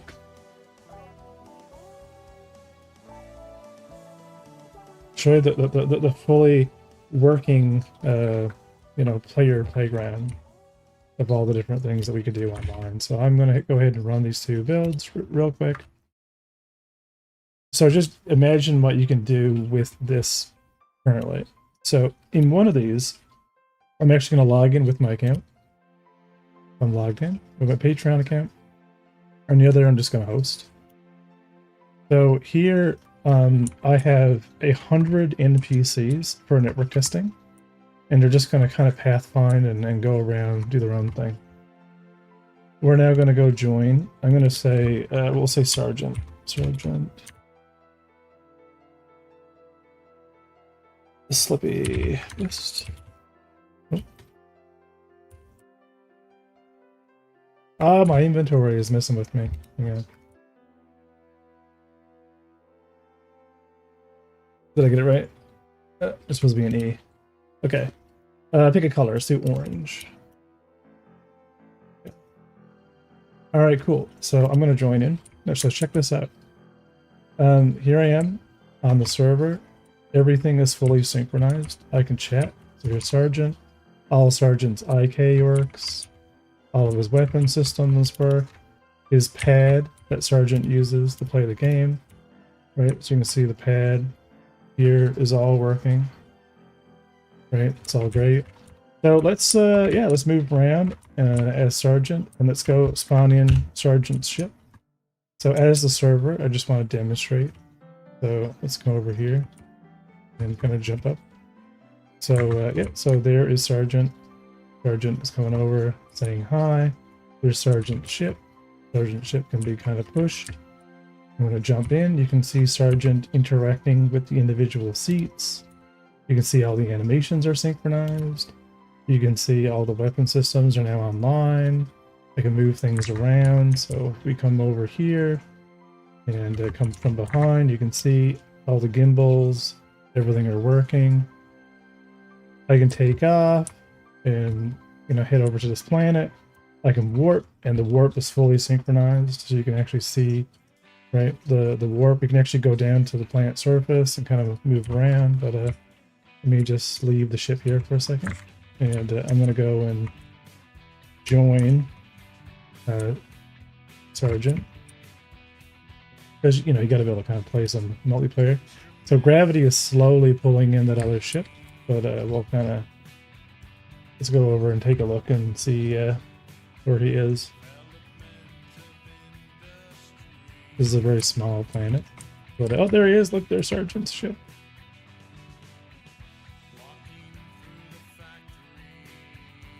Right, and this is some very, very low poly crappy planet tech right now, but hey, look, everything works. Gravity works. Right, all the weapon systems. And let me jump out. This is so we pop out. See, we have planetary gravity. Or so I have the perfect little sandbox of even busy. Now this is how things look in the test build. Obviously, where the ground mesh here is super small, so that's why we're it looks like we're kind of floating because there's not enough resolution. But like all the NPC stuff that's happening back there, it's all happening. It's all good. If we go into the main build,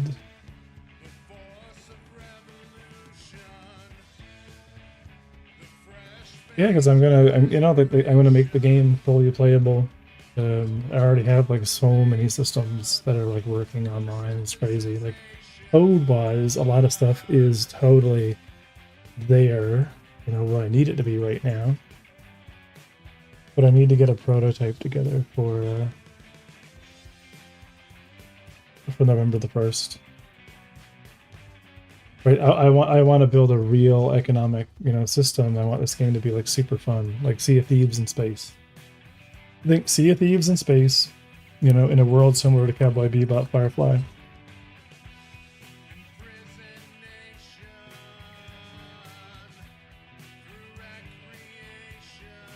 Right, but this is what the ship looks like in the final build.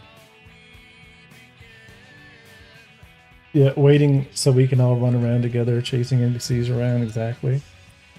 Right, so there's like what the interior looks like with all the paneling. We have a comm system, right? Shield generators, they all work. Right, our nav plates, or grav plates for the back. Should have come with a little bit of fog. Yeah, I know. It's gonna stay that way too. I'm gonna have there's supposed to be here, there's supposed to be an air exchanger, and that air exchanger on the top, I want to have like a particle effect. So it's continuously spewing a little tiny bit of atmosphere, kind of volume. So there's always a little bit of volume like in the ship.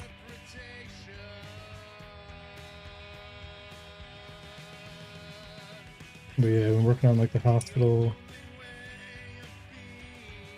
all the like the medical clinic, the medical rooms. With our little back to tanks. We have our little fighter.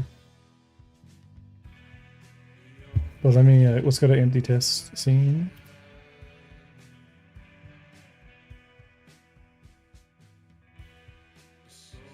And we'll hit play. You're gonna go like do progressive fire damage. Or I don't know. Fire could be easily simulated with a voxel line. It's not really that complicated. Like fire propagation, not really a big deal.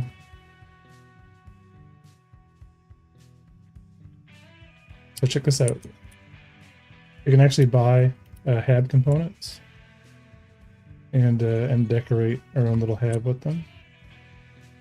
So if you want to make your own bar, but whatever you do with your own little, habitation module is up to you. So I'm just playing The Sims right now. So let's put our little bar stools here. Let's make a comfortable little spot to kind of relax. It's gonna be a thing. Everything in the game is economically a system, right? Like there's so much that I want to do with US. And everything that exists is made from something, at least like economically. So like everything, right? Like everything in the game, right? It has a purpose. Has something that has base components, that make it up. Right? So like this is your own little, home away from home. And like this is what the ship. Like I even have a full medical module over there. So this is what the ship like actually looks like now.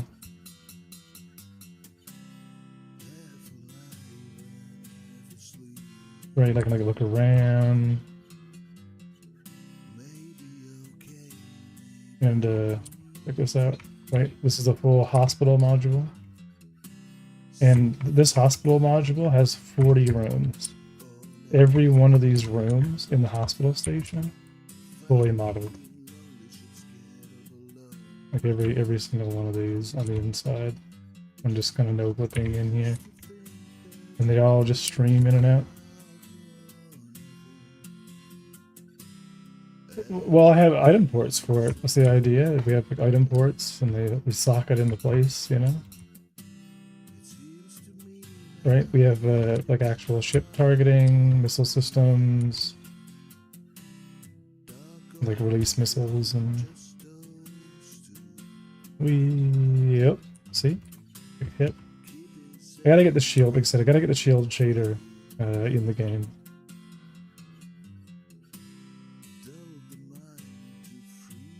Do the missiles double as useless fireworks? They're pretty dumb. But yeah, we can kind of warp around everywhere. I got a mining ship I'm working on, a rock crusher. But like I had the whole universe, so like we literally have 64-bit precision. You know, we can literally, I can go, you know, forever. You know, and just kind of, you know, the warp will just keep getting faster and faster and faster and faster and faster. The warp is not supposed to have shadows. I don't know why it does. You're cooking, I'll take an alpha build. Yeah, so like I said, my funding methodology right now is I'm just pushing builds every week. Tonight I'm going to do a build, right? That's my goal is to get my Patreon up to 600. And this is all I do. It's $5. You get access to the builds and you can reserve your name. The builds are not a video game. They're a project. I'm not trying to sell it. It's not live service. It's not anything like that. The game is done when the game is done. You know what I mean? I'm still working on Galog too, but like this is just like an actual game, like where I can focus on the real economic system. And you know, and this is all I do, just push it, you know, like every time I finish something like ship flight, AI, just do a build, and people can give it a try, get some feedback on it, you know, and this is the better way of doing it. You know, everything's transparent, you know what I mean? Yeah, the org still thing. Yep, I still like the org, even the website is still up to date. I just, you know, just there's nothing in Star Citizen economically that I really care too much about. Like until there's a real quantum, you know, it's there's really not much to do. It really is resets too. Like the fact that we continuously don't have any form of real persistence. Like that we're always testing, but we're not testing, you know, like I still can't, I can get better metrics from my own economics project than I can, you know, the SIG doesn't do patch notes on the economy, you know.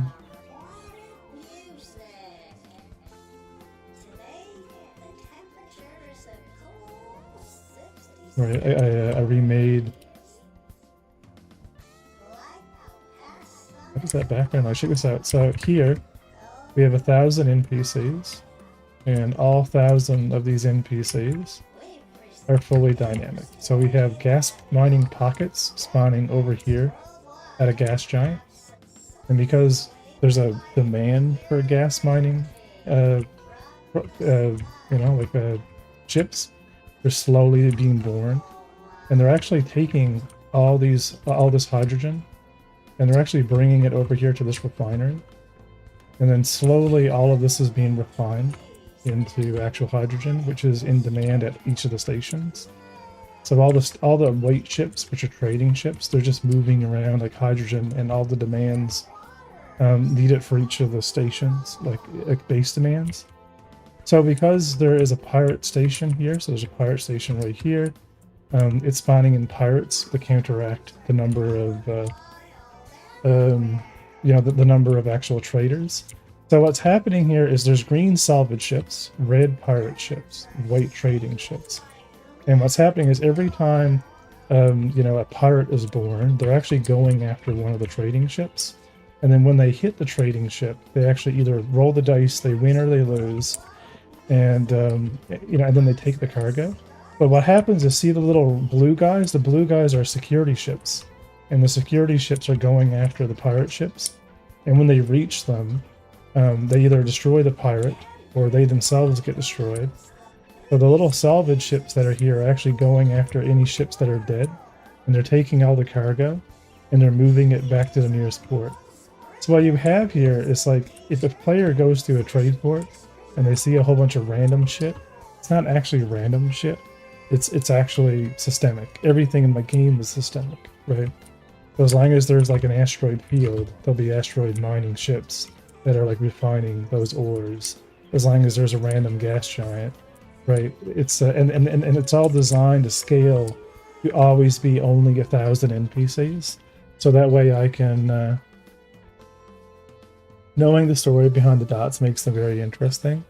Yeah, and this simulation happens in a headless environment, so it doesn't actually it's not seen by the player; it's just experienced. So the total number of players that's on a star system, this influence that's happening is scaled to the number of players dynamically, right? So this way, like everything is moving. These are all like, and they're not like just specifically inventory values or contracts. So like a station creates a contract for each unit of hydrogen that it needs, so that way the NPC accepts the contract in advance, so it can't end up getting more than it wants. Do NPCs reduce based upon player count? And what count are you going for? So there are 1,000 virtual NPCs per star system that scale their influence economically to number of players. And as far as physically the number of players, like the physical number of maximum NPCs, it depends on players and where they are. And, ideally there's around 15 to 25 NPCs per station. And there's a, total number of, it's hard to say, right? Because you the player only experience what's around you. So, when you're looking around you and you see, like within your sensor range, that there's like, 8 or 9 NPCs moving in quantum and buying and selling things. Like you're only seeing things that's relevant to you. But ideally there'll be like, even in the multiplayer test, there's 100 NPCs on that station, right? So there'll be thousands of NPCs in a star system itself, right?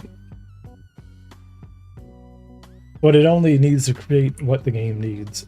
Systemic, right? Like you only need to see as many ships as there systemically needs to be ships, right? How often do NPCs play the floor is lava? They don't do that. There's no T-posing in my game, unfortunately. Right, but that's my economics project. I also have the rock crusher that I was working on, like my little rock crushers.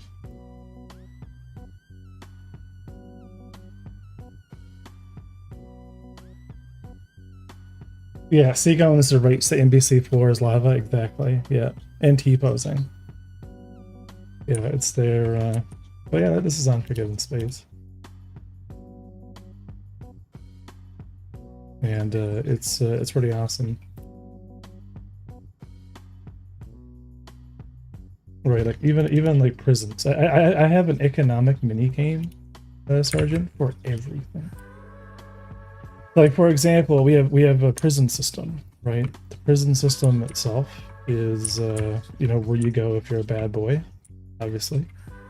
And the idea is pretty straightforward. You wake up in prison as a player, and you kind of have to head down to this processing facility. There's going to be like a prison yard. I'll just kind of play it, and right. So like, let's say you woke up and you're like in prison. And so now we have these kind of turrets. Like it's a fully automated system. There's no NPCs in the prison. It's a dynamic system. So there'll be like prison 852, please head towards processing. So it'll be like this mirrored, obviously, on every single section. It's not, because I don't need to. We don't trust elevators with prisoners because, learn that lesson. So here's the actual factory line that we're going to be working at. And this is what I mean about making everything be a part of the economy. So because this prison is attached to the other station, like even though it's standalone right now, you know, it's going to be making components, right? So it's a manufacturing prison. So we, the player, are actually like spawning in components, and we're like playing a little tack welding mini game. So the tack welding mini game is just, you know, helping with the creation of these components. But if you pay attention to the actual components that you're making, this station itself is actually pretty much going to be making those components and producing them. So if there's high crime in an area that happens to have a prison module attached to them, right?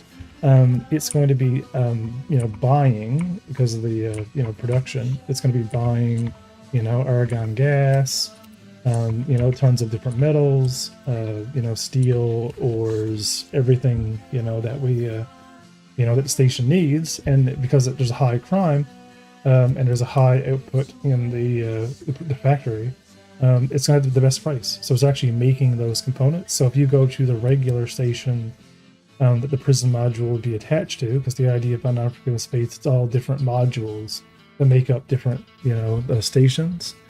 Then, you know, there'll be a store there, and you'll have a really good, you know, price point for that type of component if you remembered, you know, working on it while you were in prison. So, you know, the cool thing is it kind of ties stuff that's happening around you to the economics, so you can kind of, like, you realize that everything has some balance and some system to it, right? There's like a purpose to everything in the game. You know, whether it's an agricultural station that's like, you know, you're picking potatoes, or, you know, being made for like some space vodka or something. There is a, you know, there's a reason. There's the different variations of everything. Right, so that's kind of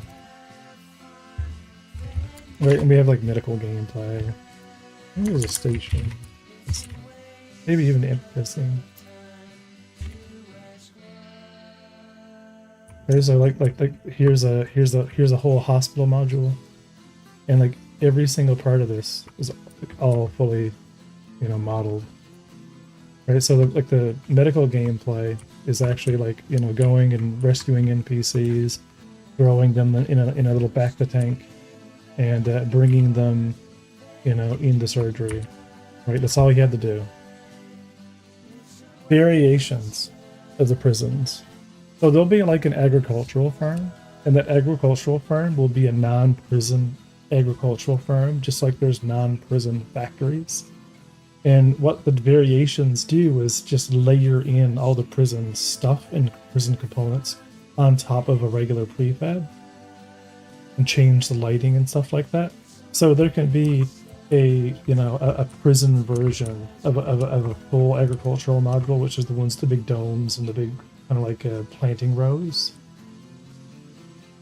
Right, debitor prisons. Oh man, there's all kinds of fun things we can do with it. But yeah, this is kind of how everything works, right? So you can do rescue, you can do security, like you can be bringing delinquent NPCs right to the security station and kind of, you know, working on that. All right, because all you'll need is a module as an extension to your comm system to do beacons, to do like security contracts. So it pretty much is a system that integrates with your scanners on your ship.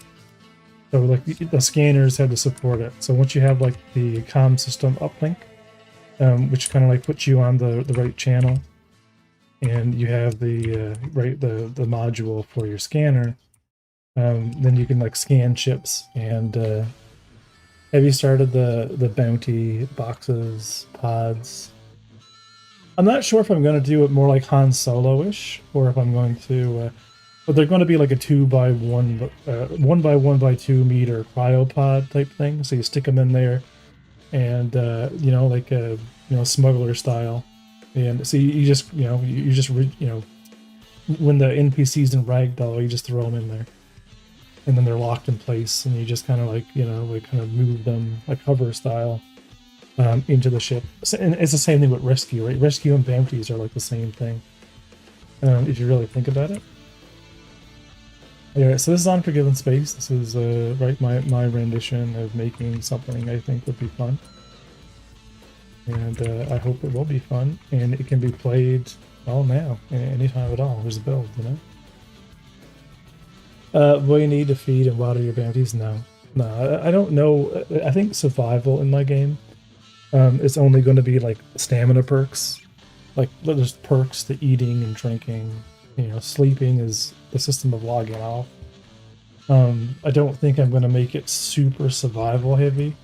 I think it's kind of like silly, but I do want to like I do have I'm gonna have a mirror in the shower, so you can use the shower as like a character customizer. So there's like I want to give a systemic reason to having like a food module, so you get like a whole bunch of extra kind of like food storage and stuff for yourself. You know, as you expand it, like there's gonna be like a healing one, kind of like your own little back the tank kind of thing. $59.99 for life insurance DLC. Yeah, instead of like white visor, white mirror.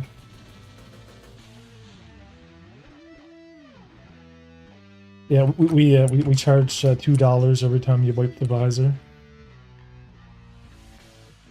Yeah. But anyway, we need to make the ship look good. We need to get all these components actually like opening and whatnot. But I have a Discord for this project if you're interested in joining it. It's for the Unforgiven space itself. And you're more than welcome to join if you're not already in there. And yeah, we need to kind of spread the word. And it's going to be, you know, it's a slower.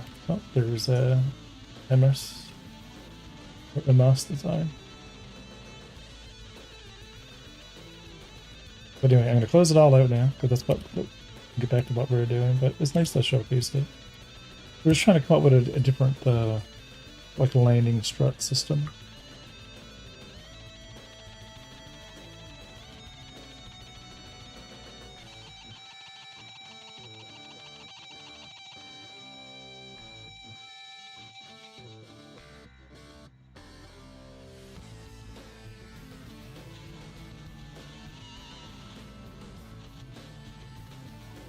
You have no audio? What? How do you not have any audio?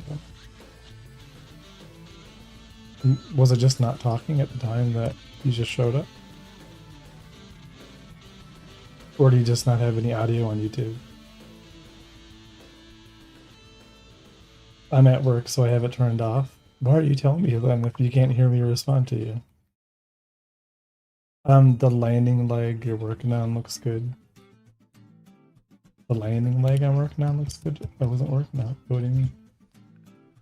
What if we just pray? Well, it doesn't really look that good, but you know, what's being worked on now?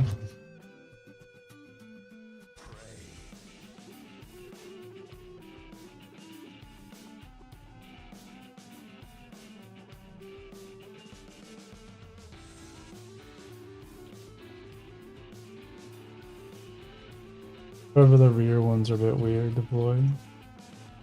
Yeah, you can't hear me, Fusion, but that's that is the known issue.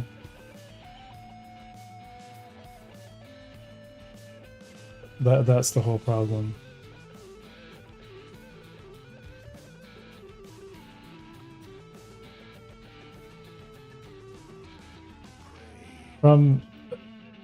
You can't come in and just chat in text and then, you know, not have audio so I can't respond.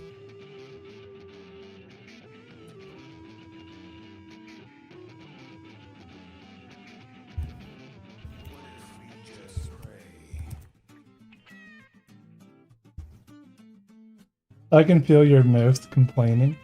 They read lips. I don't pay you.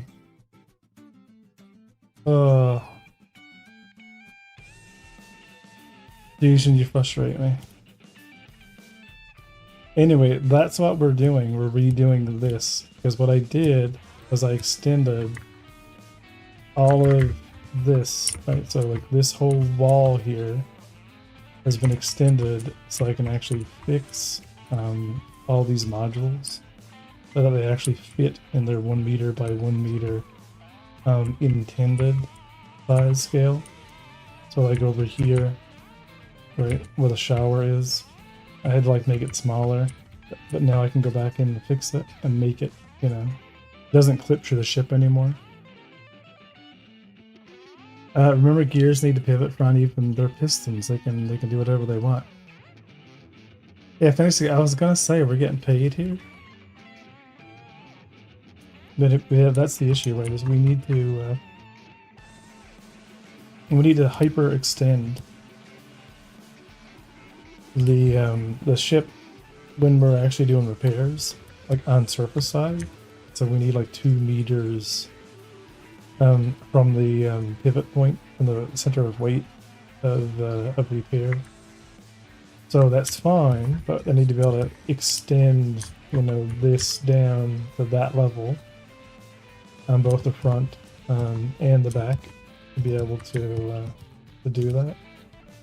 But the issue is that the extension, you know, like the double extension looks terrible. So we either like have one, right, that double extends terribly, or we have like 2 stages. But I don't like the 2 stage. I think the 2 stage is dumb. So like that was the whole like kind of concept, is like, how do we make, like, we have the room for the rear, we have all the room now to do it, but it needs to be you know, better, right? Because it can auto extend. It needs to pivot at least 4 ranges of motion. Stop showcasing it. Trigger. Well, then go into MS Paint. Go to, like, you know, let's go to Notepad. And let's go Fusion. Go into MS Paint and show me. Right, this is the but yeah, like, because we have all of this space, and we have all of this to work with, and we can do like some type of cantilever thing, you know what I mean? Like, we could have arms, like we can put a full arm in this wall, you know, like crazy dual piston whatever, right? So and it'll work. Right, but so that's the, we just need a fundamental mechanical design, because I think the front landing strut's fine, right? You have a front landing strut, it's gonna have pistons on it, extends, you know, per whatever. But I want to be able to go up to the rear, press a button, and have it kind of like push itself up, so that way we can go and service itself. So we can pull off anything, any part of the ship can be serviced and you know, pulled off, and we're all good, right? We just take this and snap it back afterwards. Looks like a whale. It's supposed to have a guppy look to it. It's supposed to be like a fish kind of. The next variation I do is going to be like full, like square box. I don't know what I'm listening to. I need to find better tracks, but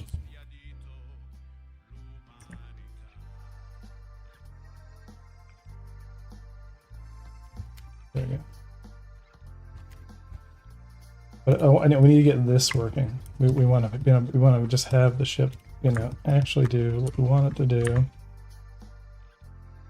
and be able to just kind of land on its struts, you know, kind of just, you know, flat, so we can load and unload.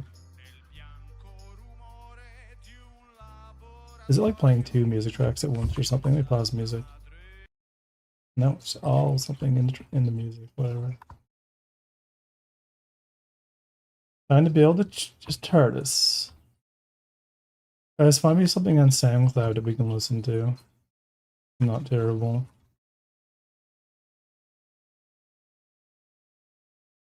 Yeah, no copyright music. Play.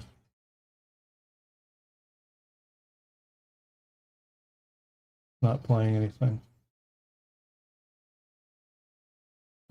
Similar principle. Omit the wheel. What?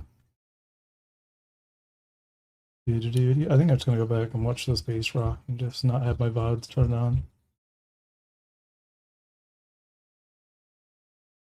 Even use star citizenships for inspiration. Yeah, but I still want it to be a pad. You know what I mean? I still want it to be a strut and not a wheel. Do, do, do, do, do, do. Yeah, emit the wheel for a skid in its place.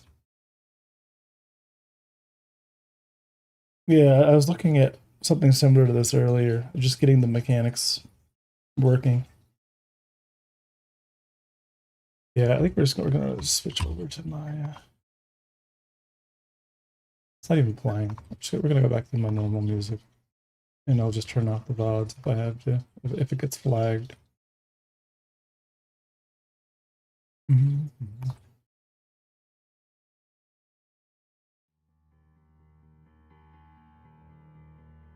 There we go.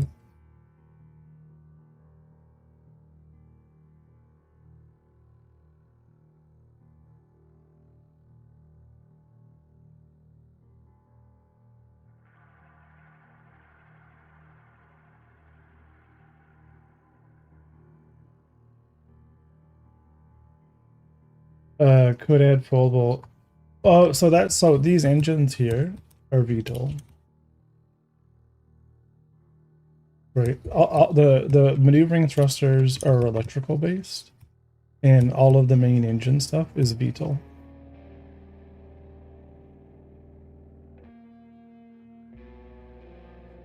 I go like yeah, but like I said, we need a design. It's gotta be super simple, just extends. Like strut is here. We have all of this space to make strut go from here to here, right? But looking cool, some type of scissors, some type of extension system that looks cool. And even if we do like flaps here and we kind of like open them up, you know what I mean? Maybe they fold out and then it comes down or whatever.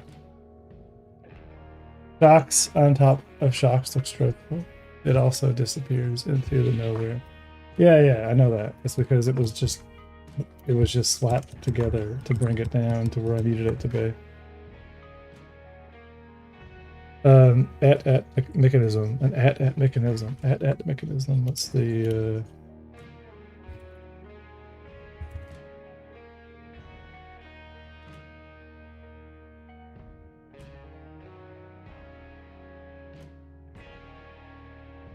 want to be the at stat?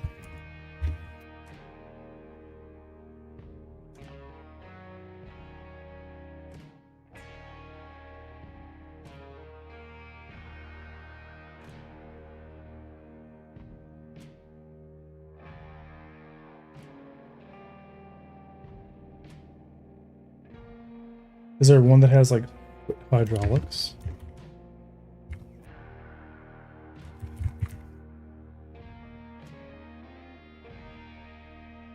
I love shit like this. It looks so cool.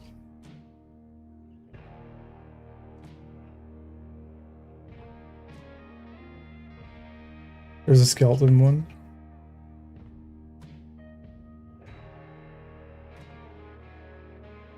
Like something like this, you know what I mean? Like something that has a piston here to extend it downward, and then has another one to align the system to the ground, like to the ground.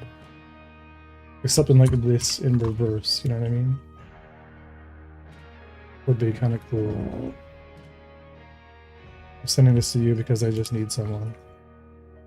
That's for the 890 jump. It's a bit big bird in some ways. Yeah, that's a bit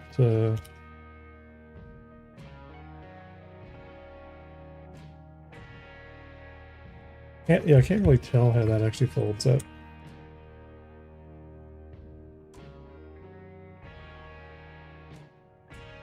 Side of ship forms the base plate.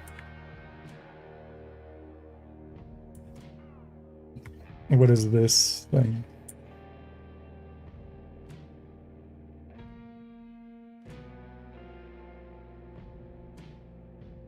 Oh, so this is pulling this up and in.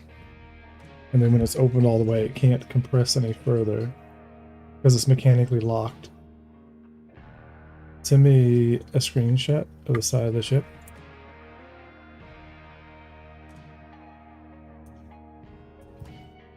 So that's as far as we want it to end up.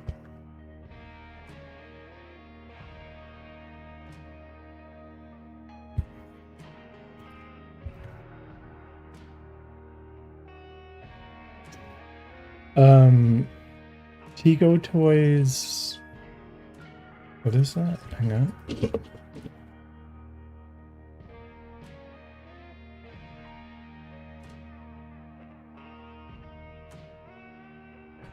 I want to take a look at that.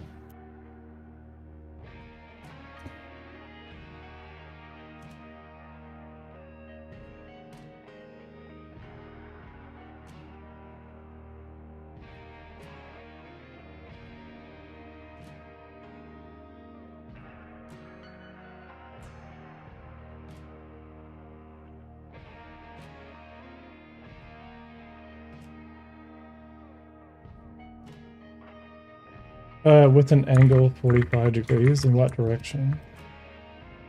This direction? Like this?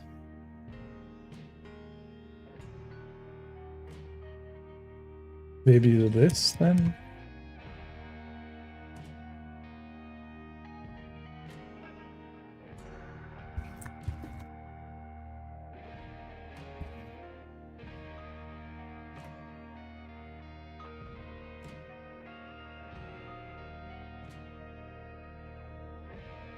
I'm just gonna give you a couple.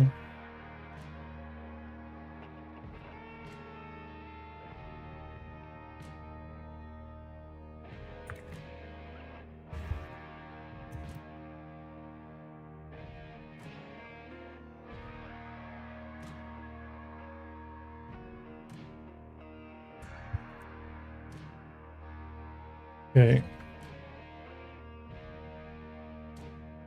I mean, that is from boat.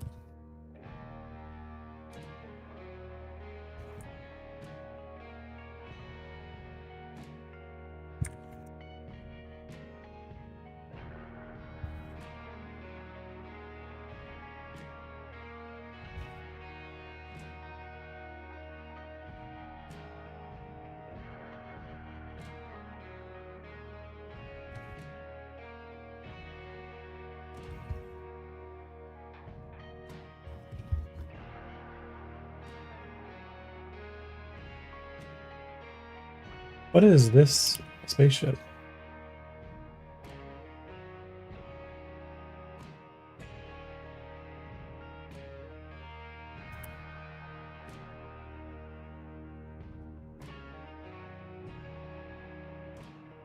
Oh, they just come out and down. It's a 3D model kit for 3D print. Oh, okay.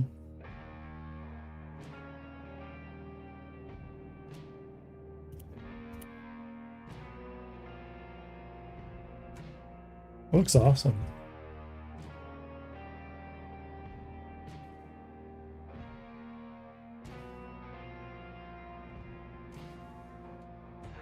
Is that from a series?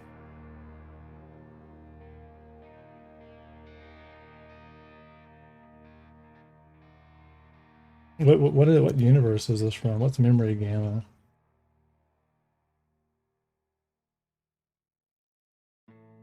Oh, Star Trek. Hey Revere, are you familiar with extraction shooters? Some of them. I mean, I played a lot of PUBG when PUBG came out. I'm familiar with like the concept of it. You know, and I played a few of them. I don't play them enough to be like, you know, like understand what makes certain ones better than others. Gene Roddenberry's attorneys enters the chat. The Sergeant Subway. Oh, I gotta. What's this?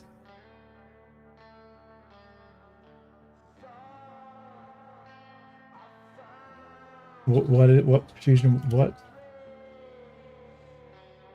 Oh, okay. So rear supporting arm, dual supporting arms, straight from the side.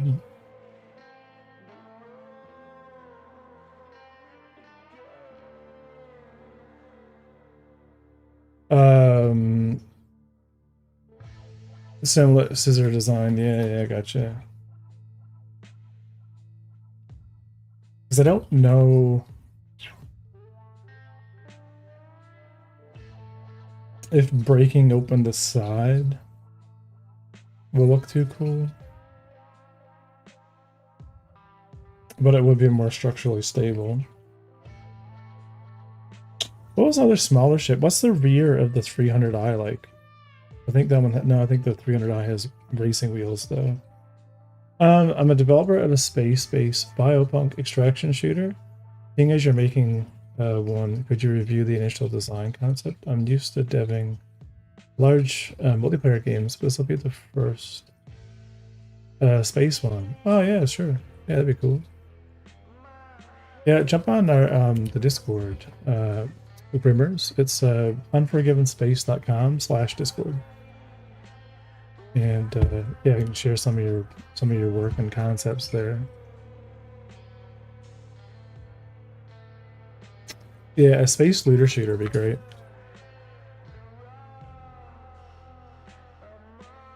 I mean, piracy is pretty much looter shooterage. When you think about it.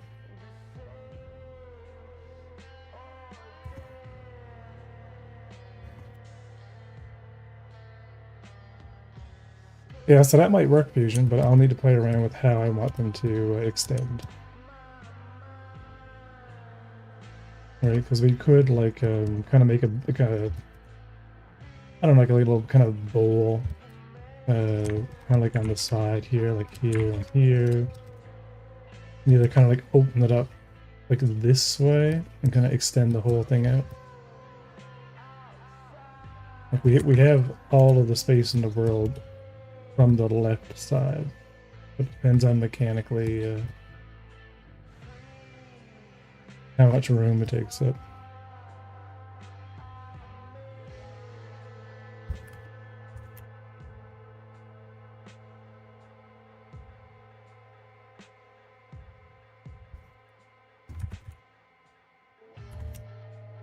Oh, there you are. Awesome.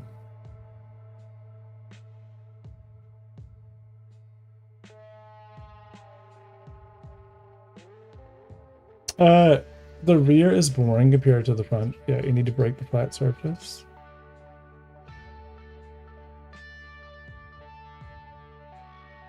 Yeah, this seal here also needs to be redone as well. Like, I'd like to have a little bit more detail in the rear ramp and airlock. Because it's like, you know, it's definitely kind of boring.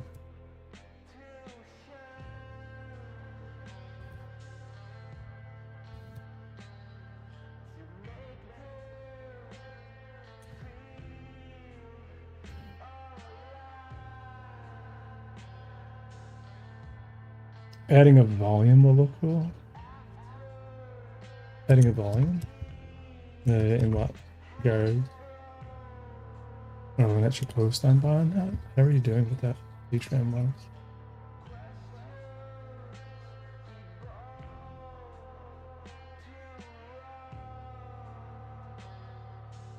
Making games, showing for free.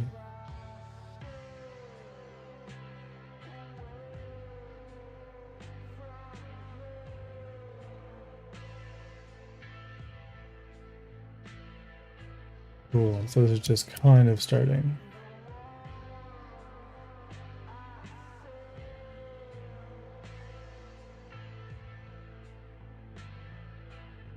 Yeah, Marauders was actually really good too. Like, I enjoyed Marauders, but I feel like it got old real quick. There was no reason to play it. Like, why are we pirating people? Why are we taking things? What are we doing with it? What do you mean by adding a volume?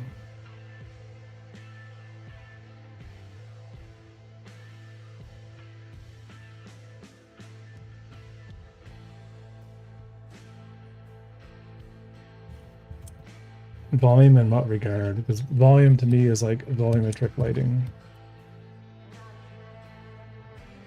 Yeah, I need to redo the engines too. That's more detailed. Like, there needs to be more piping and kind of interesting decals, yeah, obviously like on the materials themselves to sell the sense of scale, like kind of like welded, you know, like mounts kind of going along the edges, a little bit more topology. You know, actual like panel spacing. Right on the engines, smaller like intakes, same thing, like lots of little kind of panel separation. But that not too, mostly just mechanically. Yep. Normal is definitely like that's what I've done on the inside of the ship. Is pretty much rebaked everything. There's nothing in here now. There's just placeholder. But all the floors, panels are all just normal maps. But absolutely, looking good so far. How's it going over here? I hope you're doing well. I'm doing well. It's not looking forward to going back to work. But yeah, I started cleaning up the ships today. We needed to have the paneling for the front be we need to make the ship more serviceable. So that's what I've been kind of working. That's what I did earlier today. I kind of went in and added this undercarriage system. You know, it's very basic and primitive right now. Just you know, just to kind of boxed in, you know, all the components, so we can like, you know, swap everything out. So just something kind of to flesh it out a little tiny bit more than what I had it. And I got these Boolean cuts kind of like established. Not sure yet whether I want to kind of leave the midsection and fold them down, or if I just want the whole plate to just come off and you do your thing and put the plate back and have it be sealed. I could also open them from the top outward, but you know, I do need to make sure that we have enough spacing for that to happen. Yeah, so kind of just getting it set up in a way that makes sense for the ability of servicing it while on land. So it was kind of like what I've been prototyping. You know, like setting up a way of extending the gears or the struts to a point that gives you 2 meters of height to actually like work on the ship. I'm currently working on my spatial partitioning netcode. Are you doing the same? Nope. I use a full 64-bit precision Godot build. I don't partition space in any way. I just go and fly around and go wherever I want to go within, you know, the 100 million meters of, you know, each of the universes.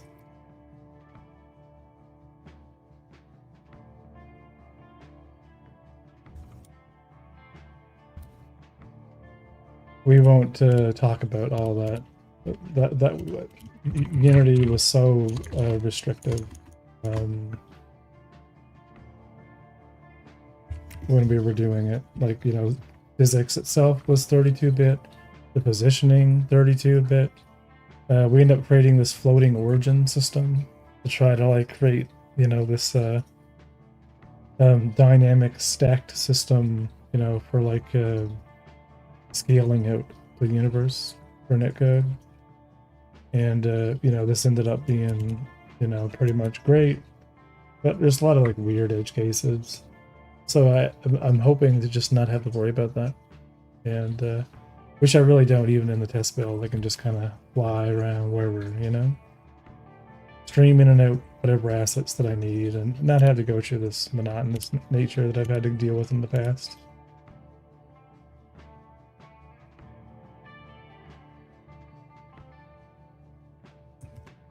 What did I... So the back, hey, so that would break up the back. But does every player get every player's position, even if they're miles away? No. No, I'm going to be using custom network lotting for that. We're not going to pull the Tark off. That would be silly. That would be extremely silly. And also use a custom zone system. New Patreon backer, let's go.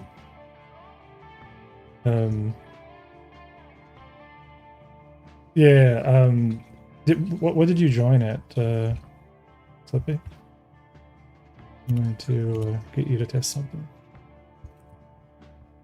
Oh, did you jump on the Discord? It's yeah,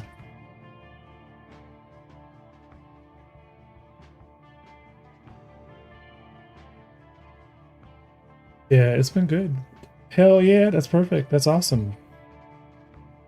I'll add you to the builds, and we're gonna get things going. I added let me scroll for a second. I want to show you what the silly first things that I created when I first came over to Godot. So I'm adding. I was gonna add this over the summer, and I guess the summer's over, so I might just add it anyway. But these are the little kind of mini games that I'm adding to the game. So check this out. Once it loads. Yeah, if you link your Patreon with your Discord, it will. Yeah, so let's play a little game of pool. So I'm actually adding this. This is actually something that's going in to the build. So let me just kind of showcase here what I've kind of built. I'm going to go and just wait right here, and I'm going to just join in. And here's my other player. And check this out. All of the simulation is fully synchronized. So I'm going to be adding this to the main... Oh, really? Really? Okay, really I'm bad, but I might as well let you go. I need the ability to actually like hold control or something, and like be able to kind of like, you know, fine tune things. But you know, hey, we can play pool inside the game. I think that's pretty cool. Right, it's all synchronized. This is like some of the stuff that I started with, just to kind of play around and, you know, play around with physics and see what I can do. And like, you know, any player, right? Like the idea is not to create the rules of pool, but to just allow the board to reset in the case that like the ball goes rolling away. So just create the mechanics that defines, you know, pool. And the players can, you know, come up with their own rules. I did the same thing with poker as well, because you got to have a, you know, a space game with, you know, blackjack and can you hit it hard? You can't. Because there's no, I don't have a system for defining the force. But ideally I'd hold like Alt or Control, and I would like fine tune, it would like drop my DPI by like really small. So I could figure out where I want to apply the force, and then I would use my scroll wheel to, yep, I have a full VoIP solution that I implemented. I had to make some changes to it so that it works well. I'm actually using it right now for something sketchy, but we won't talk about that. So I created this. This is something I was going to be. Is going to be online. My whole game's online. The whole game's. So I made a custom VoIP system that enables me to load music into a folder and stream it 3D positionally. I had to change it. Like I've been kind of I created like a custom VoIP 3D and 2D node system, and I'm also like creating different custom bus channels. What I was doing lately is actually enabling me to change the default like microphone. Godot sucks like the default audio system for like, I don't know, like querying devices and stuff is kind of, I don't know, dumb. But I'm hosting right now, and I'm gonna join. And you should be hearing myself. Let me turn on my... it's all C#, yep. I write everything in C#. I create my own buffers. So these are buffers of vector 2s, because sound is actually positional, right? So we want to have stereo channels in case it's not, you know, it's supported. So what I do is I create a native byte array of... so the only issue... Let me turn on... Let me show you guys, you can hear me talking to myself and hearing the positional audio stuff over and over again. The issue that I'm having right now is that if I'm recording, let me find Discord. All right, let me turn on my NDI. So you're hearing myself in the game. So if I run around myself, just hearing myself kind of going positionality, and everything is kind of working. And if I jump up, I'm like, ah.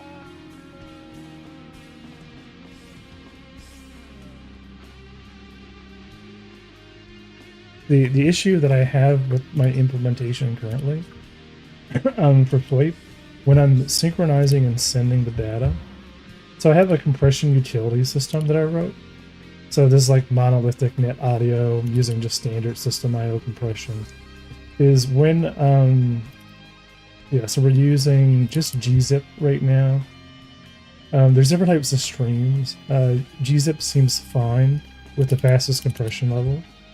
The issue that I'm currently having is if I'm recording my buffers as say 44/100, and the server is say like, the server that's kind of like sending this data back and forth is like 48,000, or I have like a client that's like 48,000, but I have like two players that are like streaming in 44/100, then I'm getting their buffers being sent to me right through the server. But I now need to take 44/100 and convert it into 48,000. So like I need to do some kind of a audio conversion. Or what'll happen is over time you'll get VoIP drift, so you get like a kind of robotic weirdness that slowly over duration of like sending in audio kind of ends up, this is like me optimizing it with some chat GPT code. But yeah, so we're just using like block memory to just create like a byte array, feeding up those left and right stream buffers, and then just sending them across our FOIP nodes. So the FOIP 2D nodes are taking in a buffer. So pretty much like we queue the audio server, we process our voice before the authority.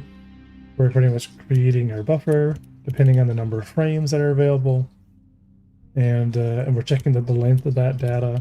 Right, so we're literally just filling up our vector 2 stereo data, and then we're also doing an amplitude check because there's no point actually recording. I can totally fix that. There's another audio library. There's better audio libraries if you're doing this. If you're like a C# guy, I like in audio. I would recommend. See, I think in audio is really heavy. Like Godot has MIDI. Godot has a lot of stuff under the hood that works fine enough TM, and like in audio works, but then I'm adding but this, right, these modifying bit depths and resampling, like a resampling and shaping algorithm. But I'm wondering if we could just steal the resampling algorithm and not need a full there's like external ones too, like VVox. I assume you want to stay. Yeah, and we can totally, like, I'm no stranger to doing my own audio stuff. Like I was, when I was originally playing around with it, I was using a WebRTC client. So Godot also, like, this is direct. Like what I'm doing here is direct, pretty much. But you can also use a WebRTC as well to kind of handle it. There is a WebRTC demo, but it sucks. There was something C#. There was something bad about WebRTC when I was playing around with it. I don't remember what it was. I don't remember now. What are you doing career-wise? If you don't, I'm a network engineer for a school, so I'm the IT guy at the school system. So everything from servers, virtual machines, setting up classrooms and Chromebooks and all the Google ecosystem, I'm a C# guy myself. I mainly work as a software engineer, but I'm learning game dev on the side. That's awesome. I never wanted to do coding professionally because it would kill my love of coding. So I did more network engineering instead. I wanted to do like hardware, like servers. So big Linux guy. And then like on the side, I use my own experience to automate my own job. So I use a lot of stuff for like in the early days, a lot of like scripting for like Puppet and for deployment and automation of deployment and stuff like that. Right, but I worked on this website for a very long time called Galog, and the idea of Galog is it solves the knapsack equation for buying and selling cargo in Star Citizen. So this was written originally in PHP 5.4, and then when PHP 7 came out, we had generators, and generators were amazing. And and this is fast. Like, what's stupid, what people don't realize, about Galog is that even though it's not the best looking website, under the hood, the speed at which it is solving and the things that it is solving from is actually super fast. Like, it does God, I could go into this forever, but it takes every possible trade route and creates kind of like these binary, like it goes through and creates in memory like every possible route link in one direction, so like 9,400 possibilities, and then it feeds into it. Once you have all those in a kind of a hash, and that whole hash gets created in like memory, but like memcache and stuff like that, and then it literally pulls the data, into the algorithm and literally solves an knapsack equation. So it like splits cargo by volume and investment, so it like fills the ship and tells you like how much of each commodity to buy, and it was doing so much behind the scenes, but there's a lot of like nuanced nonsense now where like data's old, and but it was cool. It's a cool website. It's a very, very, very fast. It's everything about it was designed from scratch. There's no no Laravel, no nothing, just pure. About 30,000 users, I think, is the, I'm not really SEOing the crap out of it anymore, so like SE Trade Tools is kind of really still taking off a lot, but I'm going to go to my analytics on my second screen. I'm actually curious. Let's go see where we are with it out of curiosity. Yeah, so Galog is still doing okay, right? It's still 73,000 users, right? Every minute, right? And that's not like the only crazy things we've made. Like our Discord bot is in around 3,000 Star Citizen Discords, and it is so insane that it shards to about 2,000 instances. There's like, we literally have this bot that's reading 3,000 Discords simultaneously with over probably 2,000 instances, doing and it's all async IO Python. It's actually nuts. Like the Galog bot is so crazy that I'm afraid to push changes to it at this point, because there's so the amount of users. Like I can't even turn on logging to Galog bot because the logging would destroy the VPS that it's running on. Just the logging, just through volume of. But it's super cool. So that's what I need to note. That passion that I have for these tools and for trading in Star Citizen, as an example, is why I'm working on my game. I want to truly showcase that I'm capable of creating a real dynamic economy. Like, I have done analysis on Star Citizen's economy so much, and rebalanced everything and kind of create like optimizations and like kind of reverse engineered it, to the point of it not even being fun. But I think I'm good when it comes to creating an actual real economy that can scale. So and that's just out of pure passion. That's my thing. I love economic models. I love them. I'm obsessed with like contracts and crashing cats will always be fun. Yeah, absolutely.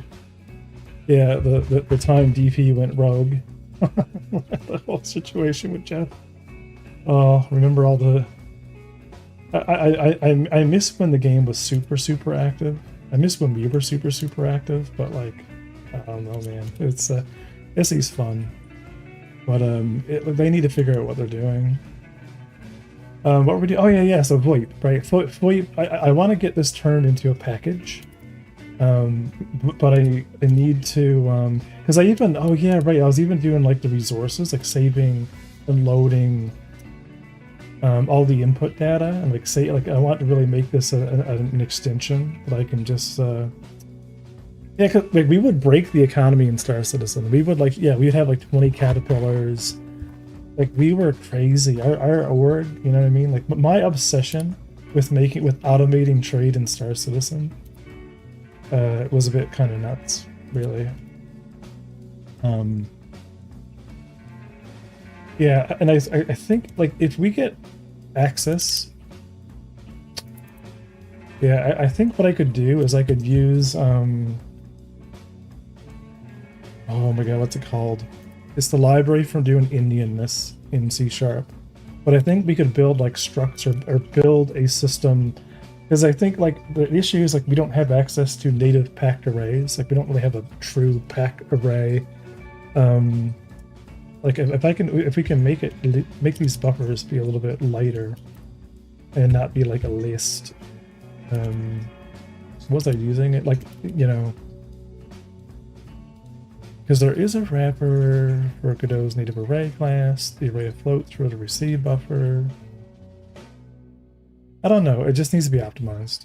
The VoIP for the VoIP to work well. And if I can get that transcoding thing going, it'll be perfect. It'll be everything that I need it to be right now for the interim for the game.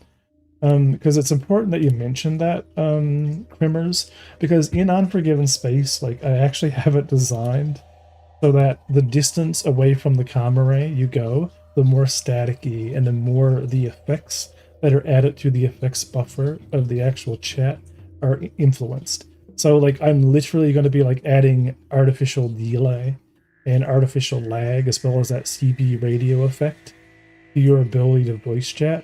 So the further away you go to a comm array, the more unsafe things are just systemically, but also how things feel, like how you get contracts, the time it takes, the artificial kind of lagginess of things, like you don't just get contracts right away. They take a while to come in. Like you're like, like things kind of feel like, man, I haven't really got an update, in a while. Intentional. You're way out of in the middle of nowhere. And to combat that, I want to make it so a player can deploy a custom like little comm relay, and that comm relay will exist kind of once it's spawned. It'll exist on the server, and it'll be literally used to relay your ship, to the network. Thus allowing you to do more nefarious things out of scope or out of bounds. But if the comm array gets found, or if the comm relay gets found or whatever, then obviously, it could be illegal in the station for you to deploy one. But that's kind of some of the stuff. Yeah, I love Armis's work. It's awesome. That scooter was so cool. But yeah, that's we're totally PHP. Man, I think anybody who learns PHP, they just become a great developer. After you suffer in PHP long enough, you'll appreciate everything. Everything will be like, oh my god, this is so great. Oh, all these beautiful typed languages. Oh man, you know what I mean? Anything. You could be in, C++ after PHP and be like, oh man, this is great. It's just, it's like a PTSD or something. You just came back from war. I love PHP now. I still love PHP. You know what I mean? Same, like even my own projects. I believe. Here's one of the things I've been working on in PHP. Let me show you. We'll scroll. So I wanted to create this system called a asset manager. Did I stick it on there? I don't think this is it. It's not it. Yeah, this. Nope. Oh yeah, I found it. Studio. Check this out. So this is like 2 days of work. This is my asset manager that I'm working on. And this is a little bit kind of out of a little bit out of scope, but the idea of this thing is I log in, and you know, here's my little account. What did I?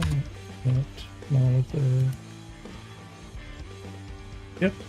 So this is my like kind of asset manager, and the idea is you add, you know, you can kind of go in and add any random asset, and I'm using 3 JavaScript with a GLTF loader.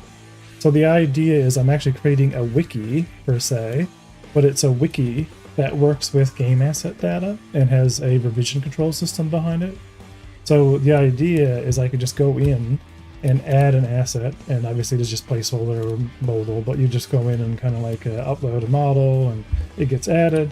But more importantly, what I'm doing right now for resources is I could go and kind of browse any random resource, like my fuel as an example, and pick a resource that's from the game project, add it, and it'll pretty much bring in that Godot resource file and figure out what the class is, and kind of like add it as a it's pretty much like a JSON and like a JSON NoSQL type thing, because we want to be able, we don't care what the data is, we just want to be able to process the resource data and then add it to a flat, you know, JSON, you know, library, and then we have all the data as literal generic types. And then you know, how this will work is I can actually just start adding all my game resources. So if I add a commodity resource, the commodity class gets parsed, and nope, commodity types are there. And now I can go and add all my commodities, and you know, they'll all exist in more of like a spreadsheet form, and I can edit them live, and I can like connect to this asset manager and pull down those resources directly in the game project. So I looked at it more like I wanted to make a tool that I can add a whole bunch of media and tag that media to a resource, right? The resource is like the game data. So I can create a planet, right, in data, and then like, what are the dependencies of that planet? Well, you know, what faction is that planet? Let me add a faction resource, right? Let me define what is the faction. And then you could add writing to it, right? So you could go in and add in all of this markdown syntax and stick it onto the resource. So like writers and like artists and concept people, everyone can kind of just tag resource data with either like text or images or media or like links to other, you know, stuff, and you know, kind of work with it directly. So if I want to make a tool that goes through all of my commodities and figures out what prices they should be or something, then I want to find a way to go and pull that data out as a CSV or something without needing access to the project. So that's like a little interesting side project I started kind of whipping up in a few days of being, you know, kind of bored, and then, you know, I haven't done much with it other than set up like Fomatic and a few other things. But yeah, I think it'll be cool when I get it working. But yeah, I'll always tool your way out of any particular problem.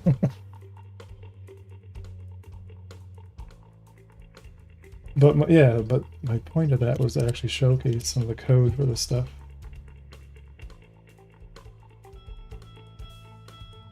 Yeah, but anyway, I think I'm going to go, we're almost 10 o'clock, I'm going to go raid someone, and I'll end it here on the other socials. Take a break for a bit to get ready for tomorrow. I'm going to do a build later on tonight with the changes that I made to the main project. So like, this is everything done. Let me bring up the Discord real quick. Just showcase what I'm doing here. So on the Discord, if you scroll down to tracker, you can actually see in real time everything that I'm doing. So this is today. So September the 8th. So all the, you know, these are all the changes that I've kind of done. Current system integration is in there on the backlog. So there's a few stuff since last build. So thrust limiters in. Chip terminal UI is in for hangers. Refactor plate. Yeah, so there's a lot of stuff done in this build. So I think I'm going to do another Patreon build so we can test. I still think there's something... I think gravity inside the ship is still totally broken right now, but whatever. And we'll have to figure out this week what we're going to do with this. This needs to be changed. I might, for the time being, separate these pistons and bring up the kind of bring this up a little bit, like kind of the lag, so that the pistons themselves are up here on more of a an arm, so you know there's more to the space, and you know, just kind of like push that live, because I really need to get all these changes to the ship in the build. And I've already achieved my goal of being able to take off the panels. So if I can take off the panel, stick back, and kind of pretty much what I'm going to do is make it so if you leave the panel off, eventually it'll just, like when you repair the ship, it's just going to respawn the panel. So it's not, you know, and there's no worry, like it's not an airlock system or anything like that. But I just want to be able to kind of showcase visually that we can, like, you know, swap everything out. So we need to get this done for Friday. So Wednesday, hopefully we'll get, you know, Wednesday will be the deadline of having this ship. But any optimizations we make, we'll push it Wednesday. And then we'll see kind of how that works in the game. But alright, we're going to end it here, and I will be around. We'll find someone to raid. Me end it here on the socials.